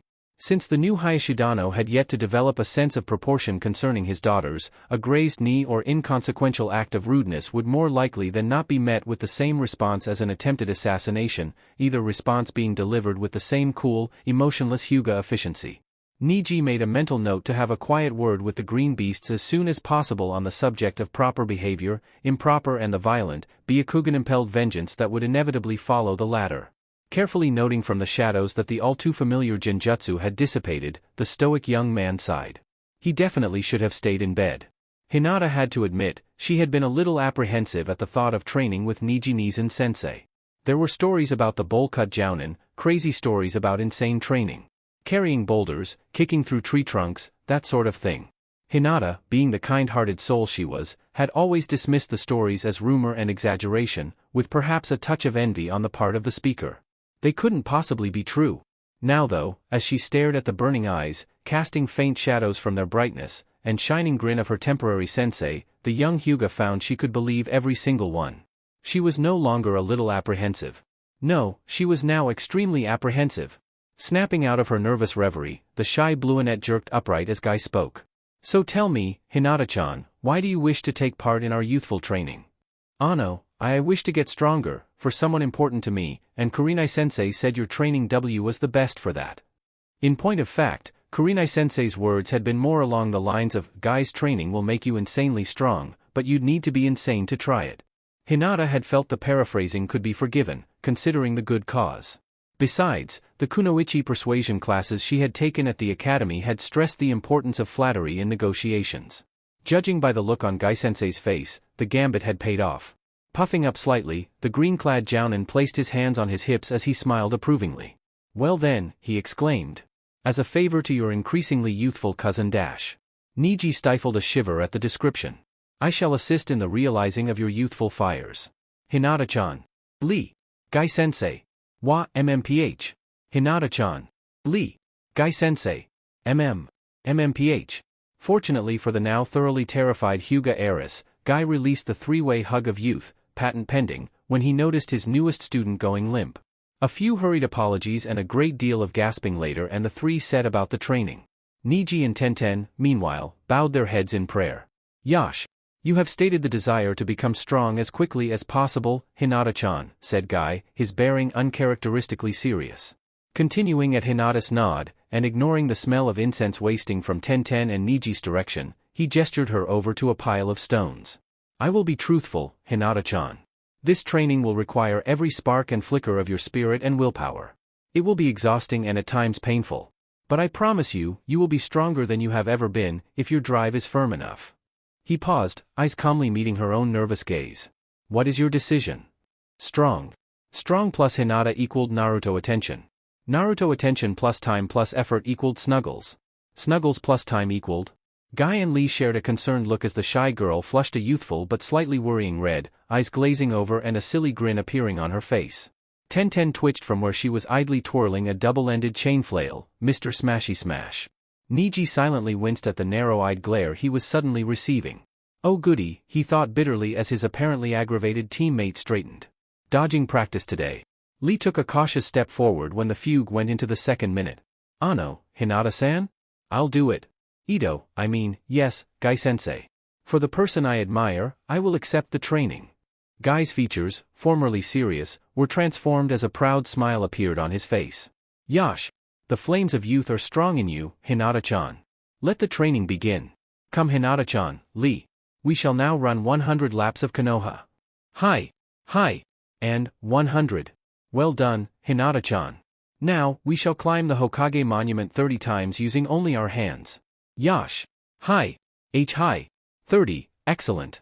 Now, 1000 squat jumps while holding a boulder. Hi! Well done, Hinata-chan. Next, 200 push-ups while in a handstand. Hi! And finally, 30 laps of Konoha at a full sprint with weights on our ankles. Hi! Arriving back at the training ground in a cloud of dust, Guy beamed approvingly at his students. Really, the level of enthusiasm and dedication demonstrated by the young heiress was inspiring. Not only had she not bowed out of the training, and Guy was in fact fully aware that most people considered his training methods a tad extreme, she had managed to keep up. Granted, she seemed a bit tired and out of breath, but there was clearly potential. Truly inspiring, that's what it was. Why, even the youthful Niji and Tenten were going about their training with added fervor. One might almost think Tenten really was attempting to dismember her comrade, such was the energy being displayed. Well, he said, flicking a slight sheen of sweat from his brow. Now that we have warmed up our youthful fires with some light exercise, let us begin the training proper. Blarg. As I said, once Hinata-chan has gargled and washed her face, let us begin the training proper. Yash.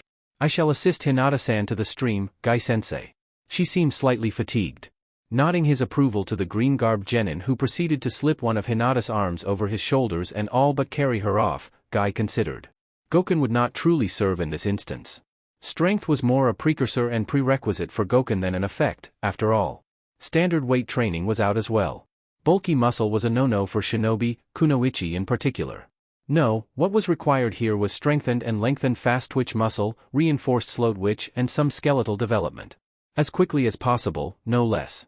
Guy's sudden grin brought shivers to the spines of everyone within the city walls. Finally, he thought eagerly. An opportunity to use that jutsu. Once she had washed her face and rinsed the remnants of breakfast from her teeth, Hinata was feeling quite a bit better about the training. Oh, she was still in agony, make no mistake about that. But there was also the undeniable fact that she had managed to keep up. She hadn't quit, hadn't given up and hadn't stopped until Gai-sensei had called the halt. For the first time in a very long while, Hinata felt a sense of real accomplishment. And then there was Lee-senpai. She honestly found it a little surprising that anyone on a team with both Gai-sensei and Nijin-izan, their many admirable traits notwithstanding, could be such a gentleman, but there you go. Lee-senpai had helped her to the stream, steadied her as she washed her face and even produced a towel for her from somewhere when she was done, all the while exclaiming over the brightness of her youthful fires at having made it through the warm-up and delicately avoiding mention of her embarrassing gastric malfunction. It was easy to see why Lee-senpai was friends with Naruto-kun, she thought with a giggle. The same open, cheerful optimism about people was a defining trait in both of them, as well as that bouncy energy that seemed to crackle in the air when they got excited. Like Akamaru with a ball. She thought, Lee casting a curious glance her way at the quiet chuckle that slipped out. A very deeply hidden part of Hinata's shy and gentle soul seized on the comparison line of thought and threw out an image of Naruto-kun in Lee-senpai's stretchy suit, prompting the Hinata O.S to engage some emergency breaker switches to stave off a lapse into unconsciousness. Fighting off the blush with the experience of frequent practice, though saving the mental image for further and extended examination, the flustered heiress returned to her musing with a slight smile. In fact, she thought as she politely waved off Lee-senpai's offered arm, if it weren't for the mind-numbing and agonizing muscle pain and exhaustion, this training session would be quite pleasant. Her good mood lasted right up until she re-entered the clearing and caught sight of what Gai-sensei was holding. Ah, back on your feet so quickly, roared the eccentric jounin, the lavender spandex suit fluttering in the breeze produced. Yash. It speaks well of your youthful fires that they have rekindled with such speed. You are much like the vibrantly youthful Naruto-kun in that respect. Normally, being compared favorably with her crush and object of rose-tinted devotion would send the gentle girl into a swooning, blissful fugue state. In this case, however, Hinata's mind failed to even register the compliment, occupied as it was with a silent prayer concerning the suit. Please be for Niji, please be for Niji. Now, continued Guy, mistaking Hinata's apprehension for eagerness. To further your youthful strength training, I have arranged for you this youthful training suit of youthfulness. Damn it. That's right, gentle reader. Hinata thinks words she would never say. Please put it on, that your youthful training may be accelerated. Yash, shouted Lee, fist clenched in manly excitement. Hinata-san will surely be filled with the flames of youth in such a garment. I feel inspired. Making a mental note to repress the memory of this training as much as possible, the manhug no jutsu ranking fairly close to the top of the deletion list, Hinata trudged into the leafy shade to change. Condensing and releasing a sharp chakra pulse, both to short out any hiding techniques and as a painful lesson in privacy to any sticky-beak jujitsu, she cast a peeved glance at the suit and sighed. If I had known this training would involve spandex, I'd have gone with the examiner lady in the trenchcoat from the Chunin exams after all, scary or not. All across Konoha, man, woman and beast shuddered in sudden terror.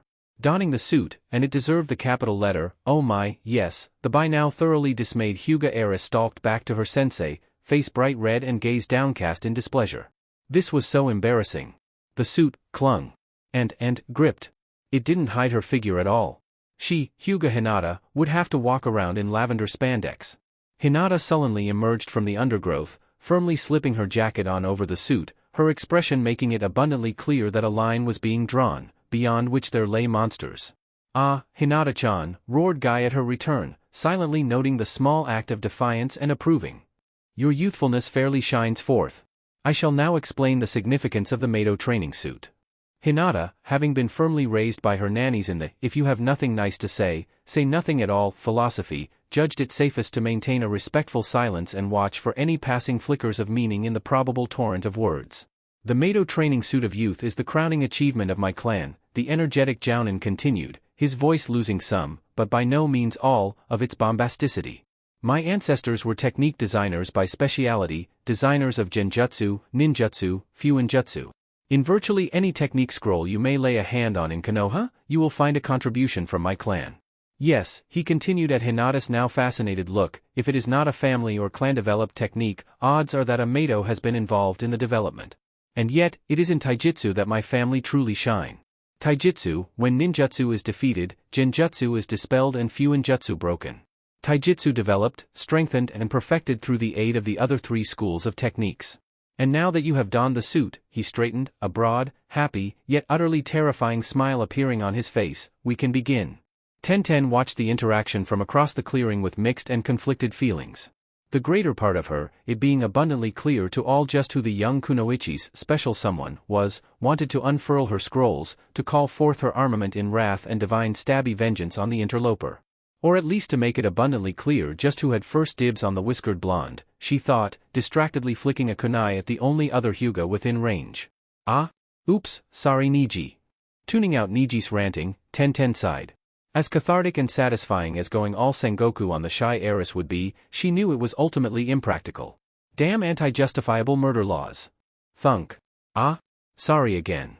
My hair." Still, there was another part of her that could actually admire the Bluinette's dedication. As unwelcome as having yet another contender for Naruto might be, it took real dedication to willingly go through Gai-sensei's training. Well, that or a serious mental problem. Thunk. "Are you aiming for my head?" "Sorry." And when you came down to it, Hinata was legitimately trying to improve herself. Granted, her motive for said improvement was a little suspect, but willingness to go to outrageous lengths to become better was something that Higurashi, "I once threw kunai for 3 straight days to improve my stance," Tenten could, at base, respect. Thunk. "Stop aiming for my head." That didn't mean she liked it, though. Absent-mindedly unsealing another scroll of pointy implements, to Niji's silent dismay, Tenten pondered. It was possible that the pearl-eyed girl would give up during the training, thus neatly removing herself from the field. Unlikely, though, if she hadn't been discouraged by now, she'd probably muscle through on pure willpower. Thunk. "Ah. My hair dash. So. Assume she makes it through, gets as strong as she hopes and Gai-sensei intends. Would Naruto like the end result? Why would you hurt my hair?" Probably, but not in the way the Hyuga was thinking. Likely as not, the whiskered blonde would prove as clueless as he normally was and just compliment Hinata on getting stronger, leaving things as they were. Yes, she thought.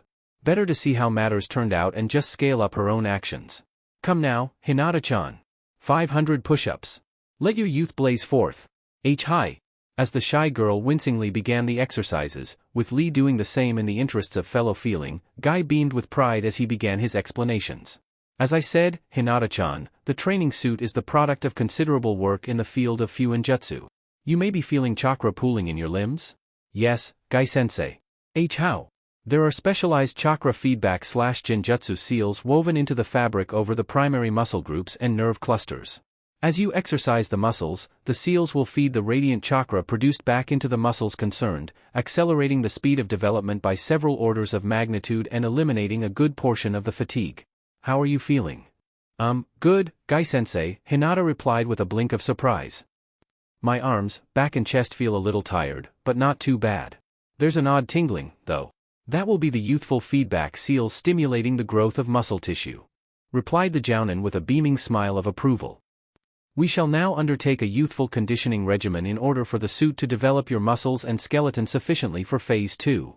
More than a little unsettled at the fact that even the energetic and positive Lee had a look of fear and concern at the mention of Phase 2, Hinata silently nodded while mentally commending her spirit to the heavens. "Now then," continued Guy, his tone growing in volume and energy. 50 laps of Konoha at a full sprint, Hinata-chan. The power of youth compels you. Explode. Yash. Yes, Hinata-san, let us burn with youthfulness as we prove the genius of hard work, roared Lee, privately feeling that he had remained unyouthfully silent entirely long enough. I shall strengthen myself beside Hinata-san, that we may enhance our youth to greater heights. Lee. Your youthfulness moves me. Yes, let us go. For youth. For youth. F for youth? Eyebrow twitching slightly, but elegantly. Hyuga thing, as she followed the dual green beast's dust trail, Hinata gritted her teeth as the buzz of chakra arose in her legs and lower back. Making Naruto-kun proud, making Naruto-kun proud. On a well-traveled highway some 5 days out from Konoha, a certain orange-clad blonde force of destruction nearly fell off the wagon on which he was riding as he sneezed abruptly. Shrugging, he returned his focus to watching for threats to the convoy and quietly cursing Kakashi-sensei for taking the most boring disguised as a B-rank mission that ever was. Gesundheit, Gaki. Thanks, Fox. Several days passed. As promised, the training was exhausting, painful and strenuous. More than once, she had simply passed out the moment training had finished, being helped, or more commonly, carried back to the Hyuga compound by Niji and a touchingly concerned Lee. There had been times, typically after the third or fourth set of 500 push-ups, or the fifth set of learned-by-experience grappling kata, when she had come very close to quitting. To giving up the agonizing stretching techniques, the muscle conditioning, the constant exhaustion and, not incidentally, the seemingly constant yelling, and returning to her old world, where Hyuga Hinata may have been weak and shy and unconfident, but was at least not expected to perform deep leg squats in sets of 100 while holding a boulder. And yet, for all that, she didn't. Whenever the voice that urged her to quit made itself known, there was always something there to so silence it again. Gai-sensei would beam at her and roar out his satisfaction at her efforts, or Niji and I would catch her eye with that look of amazement, or Lee-senpai would flash her a grin or his famous nice guy pose, as he trained alongside her and her arms wouldn't feel as tired, her legs would hurt a little less, and the fire she was feeling inside would burn a little higher, and she begin again. And even better, she was getting results. Apparently, when Gai-sensei used the phrase several orders of magnitude faster in relation to muscle growth, he really meant fast enough to send a long-term steroid junkie into a jealous rage. The basic physical conditioning routine had been accelerating frighteningly fast, in both repetitions and intensity. The basic set of 500 push-ups had become 1500 with a slightly flustered Lee-senpai sitting on her back, for example. Her running speed on their laps of the city walls was now sufficient that, provided neither of them removed their weights or really went all out, she could keep up with Gai-sensei and Lee-senpai. For a lap or two, at least. A slight grin crossed her face as she continued her third set of ab crunches from her position on the underside of a tree branch. There had been one or two other benefits that, while unexpected, were highly welcome. Jukin, for example. She had, that morning, run through her normal Jukin practice of precision strikes on a heavy sandbag and had been somewhat shocked to see her fingertips smoothly perforating the heavy layered canvas. The slow grin that had appeared on her face at the sight of the slowly draining bag had sent Niji, practicing at the other end of the dojo, bolting for his room, muttering something about, not for all the plushies in the world. Hinata had, after making sure the anti-jujitsu seals on the dojo walls were active, proceeded to pummel the sandbag to within an inch of its existence, giggling madly in happy catharsis. Violence could be fun. Who knew? Achoo. Gesundheit. Thanks, Fox. You know, this isn't what I had in mind when you said you'd teach me an art of reading people, strategy, wit and intuition. Shut up and play, Gaki. Full house. Flush. Graph. Pay up, tail boy. She would have considered it odd before, but there was something very validating about being able to unleash destruction on something deserving, she thought as the finished her crunches and smoothly dropped back to ground level. In fact, she concluded as she began a set of free weight exercises, joined by Guy and Lee, once you got past the tearing, crippling pain and exhaustion, there really were definite benefits to this training. And, once you got used to it, the suit was actually kind of cute. Niji, deep in repression as he dodged kunai flung by an increasingly tense and irritable Tenten, felt a cold chill flicker up his spine. A chill that cost him another 5 centimeters of fringe as his dodge failed to take him quite out of the path of a kunai. Why do you hate my hair, gods? Tenten sighed. Great. First the spandex fest and now she got to deal with Niji on the youthful calming tablet again. Yay. This was clearly not her week, she thought, absently force-feeding the gibbering Hyuga prodigy the pill through application of a headlock. Still, she brightened as a thought occurred, better to make the best of a bad situation. Slinging the now somewhat more mellow Niji over a shoulder, Tenten set off for the hospital. I wonder what Shizun's doing. The clank of the 70-kilo dumbbells striking the ground was quite loud as the three spandex-clad shinobi finished their exercises. Very good, Hinata-chan, Lee Kuan. Your youth is burning brightly. Lee. Make 7 ascents of the monument in squat jumps. Go. OSU. Guy nodded in approval at the departing Lee before turning back to Hinata, his expression becoming somewhat pensive. It is time, Hinata-chan, to move on to the second phase of the youthful strength training. However, he mused, taking in the reserved look on the face of his temporary student, I sense you have some reservations. Oh no, what could she say to that? Guy-sensei had been so kind and supportive. How could she dash? Do not be afraid to speak your mind, Hinata-chan, said the green one gently. It is clearly something that concerns you. Nodding and taking a deep breath, Hinata looked at her teacher directly. It is just that, the person I admire, who I want to make proud of me will be returning soon, and I don't think I am strong enough yet. Wincing, the young Hyuga heiress stared at her feet. How could she be so rude? Guy-sensei had accepted her, trained her, given her the suit and she was complaining? How? Please chuckling broke through her mental tirade. Gingerly glancing back up, she was shocked and relieved at the broad grin on the Jounin's face. The person you admire is very fortunate to know you, Hinata-chan. There is no shame in wanting to work hard for another. And do not worry, he yelled suddenly, fingers moving through a long series of hand seals, your physical condition is now sufficiently improved to allow us to advance to Phase 2. Mato family training technique, montage no jutsu. A flash of light and a full-body shiver later and Hinata opened her eyes to find herself in a dojo. Polished floors, walls festooned with racks of equipment and a wall scroll with the kanji for guts decorating the wall directly ahead. Looking down, she found that she was still clad in the suit, with the addition of wrist, ankle and belt weights. Welcome, Hinata-chan, to the mental training hall. Turning, she saw Guy-sensei, clad in a simple white gi, fixing her with an amused smile. This is the preliminary stage of montage no jutsu, he said, answering her unspoken question. A blend, as I said, of nin-gen and fuinjutsu, montage no jutsu can compress 2 weeks of intensive training into a single hour. Genjutsu provides the necessary mental constructs and time compression effect, and ninjutsu, combined with the feedback seals in the suit, allows the mental training to affect the physical body. A most youthful technique, I feel. But a technique like this would be priceless. How is it not better known? Guy finished for her. There are several drawbacks to this technique, he continued at her nod. First is the fact that the muscles and bones must be at a certain level of development or irreparable damage would be done to the body. Since that level is what most would term strong enough anyway, most of those who might use this technique think it not worth the effort. As well, the subject's chakra network must be well developed in order for the nin and genjutsu to function properly. Is that why Lee senpai? Yes, he confirmed sadly. If it were not for his condition, such a technique Shaking off his pensiveness, the Jounin grew cheerful once more. Still, Lee has acquired great powers of youth through his own hard work and willpower alone. A true inspiration. Smiling in response to the look of glowing pride on her teacher's face, Hinata schooled her expression to seriousness once more as Guy continued. The final drawback of montage no jutsu is that the caster must be included in the mental training as well. Not many have the patience to guide a student through 2 weeks of intensive training, unfortunately. Hinata had a flash of Kakashi-sensei attempting the jutsu and managing to be 2 weeks later even then. Good, thought Guy at the young girl's giggles. Relaxed is good. Clearing his throat, he firmed his stance as the Hyuga heiress stiffened. Now that explanations are finished, we shall begin. Are you ready? Hi, replied Hinata smartly, pale eyes determined. Then, activate. Hinata felt the scene grow misty as, of all things, music began playing. Memories from her introduction to Kiba's record collection, it had taken all she had not to laugh at the dozens of Enka recordings, identified it as that new rock music, heavy on the guitar with a simple and regular beat. Quite catchy, really. As the first few bars progressed, scenes shimmered in her mind's eye, real and immediate as they played, as though she were truly there. Bench pressing 20 kilos. Then 40. With one hand.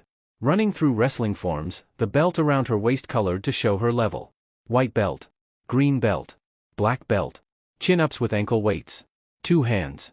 1 hand. 1 finger. Squats. Squats while holding a weight. A rock. A boulder. Sit-ups. Sit-ups while holding a weight.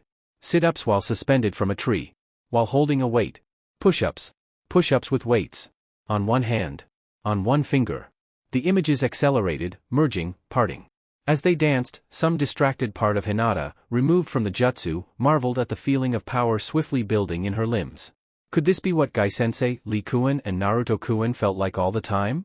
No wonder they were always so upbeat. This was amazing.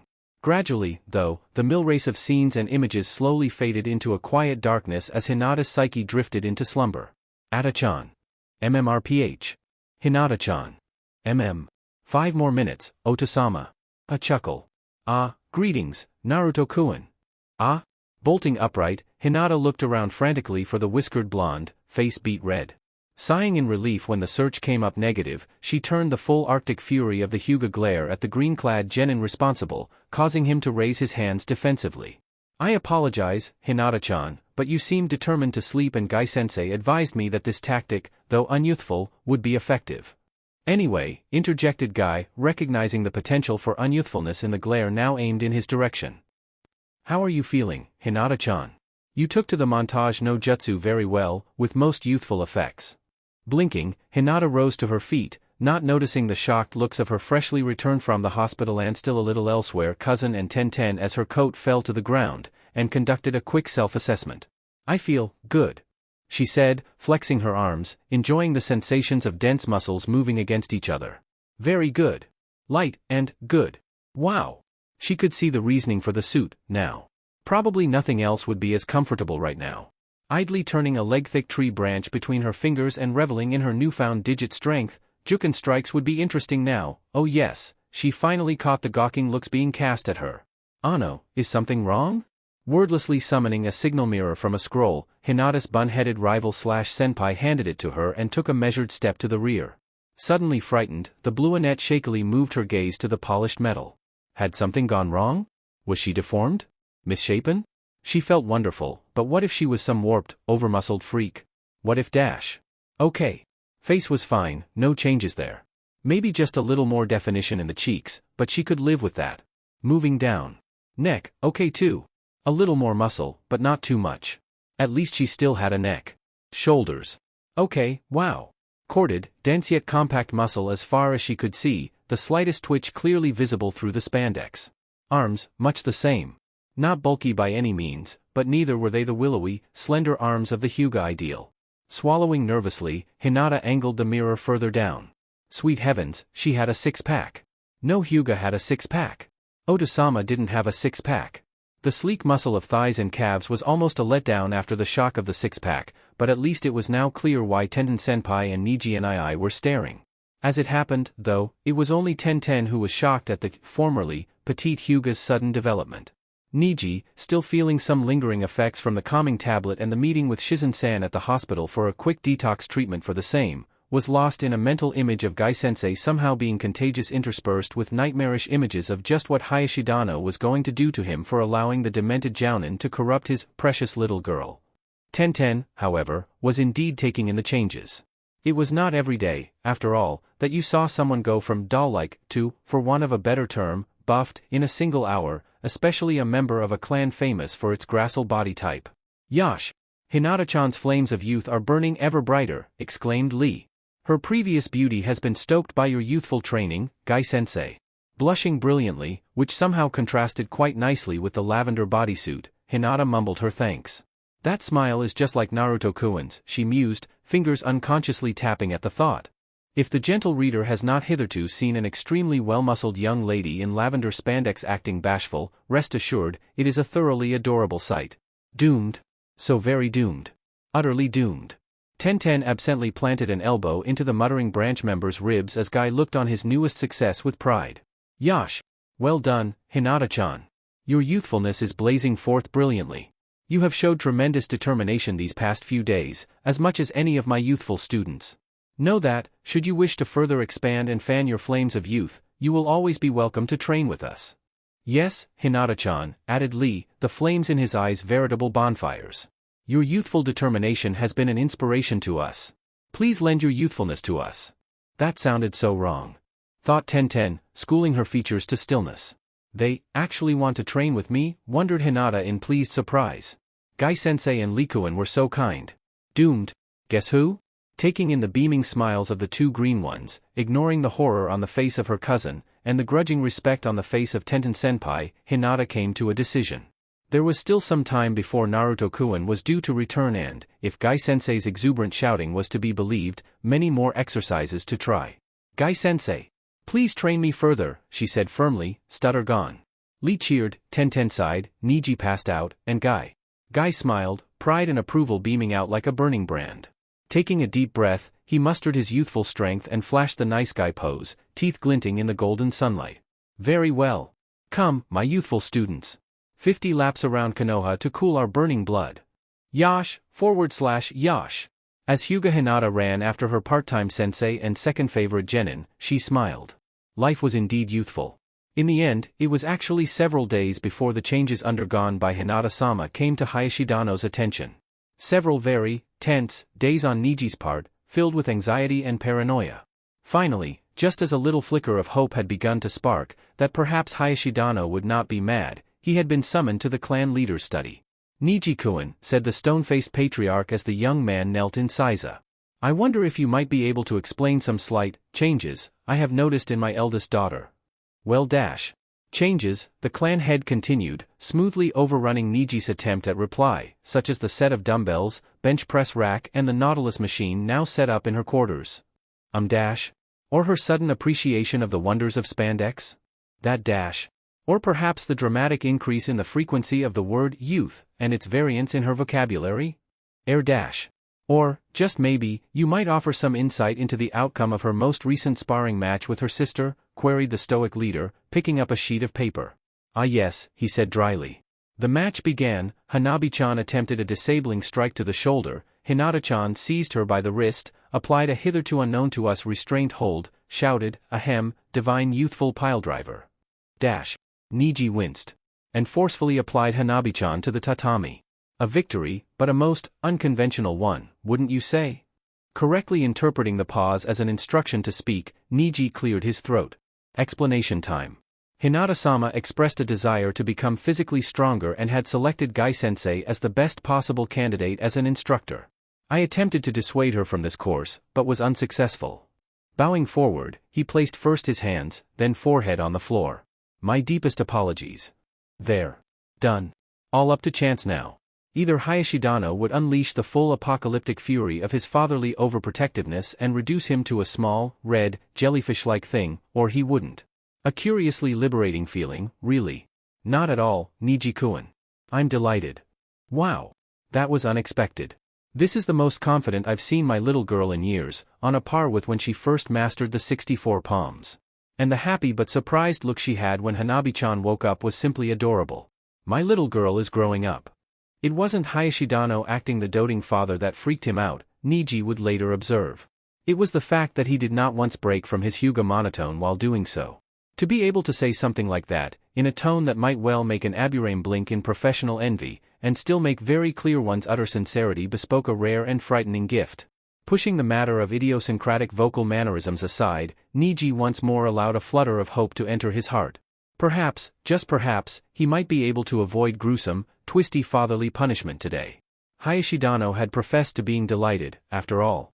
Maybe. In fact, Niji-kun, Hinata-chan's training has had such a positive effect that I thought you might benefit from something similar. With that in mind, I've taken the liberty of having a word with a jounin of my acquaintance. Niji felt his heart drop to his sandals, where it was trampled in a cattle stampede. "Yo, Hayashi. This the kid?" And then eaten by a python. Hayashi nodded, waving the purple-haired kunoichi forward. "Yes, Mitarashi-san. This is my nephew Niji. Niji-kun, an old acquaintance of mine, special jounin Mitarashi Anko." Her characteristic grin stretching even wider at the slight look of terror on the boy's face, the snake mistress circled her new student with a possessive eye before turning back to the clan head. I'll either have him chewing nails and spitting kunai in a fortnight or break him in a week." Hayashi considered for a moment before cheerfully, or at least, as close as a traditional Hyuga ever got, nodding. "Yes, I believe that would be satisfactory. By all means, take as long as you need. Have a pleasant training session, Niji-kun." "Yes," thought the shell-shocked Niji. Hayashidano was angry. "Oh, make no jutsu." Niji watched, impassive, as his cousin twitched in the grips of the genjutsu, flinching slightly at each muttered youth, or yash. You did the right thing, Niji, said Kurenai-sensei, placing a comforting hand on the suffering youth's shoulder. The training from hell genjutsu will keep her from hurting herself until the Yamanaka can trace the source of the insanity and hopefully treat it. Nodding absently in thanks, the stoic Hyuga prodigy went back to watching over his cousin. Actually wanting to train with Gai-sensei. I'm sorry, Hinata-sama. I had to help you. Forgive me.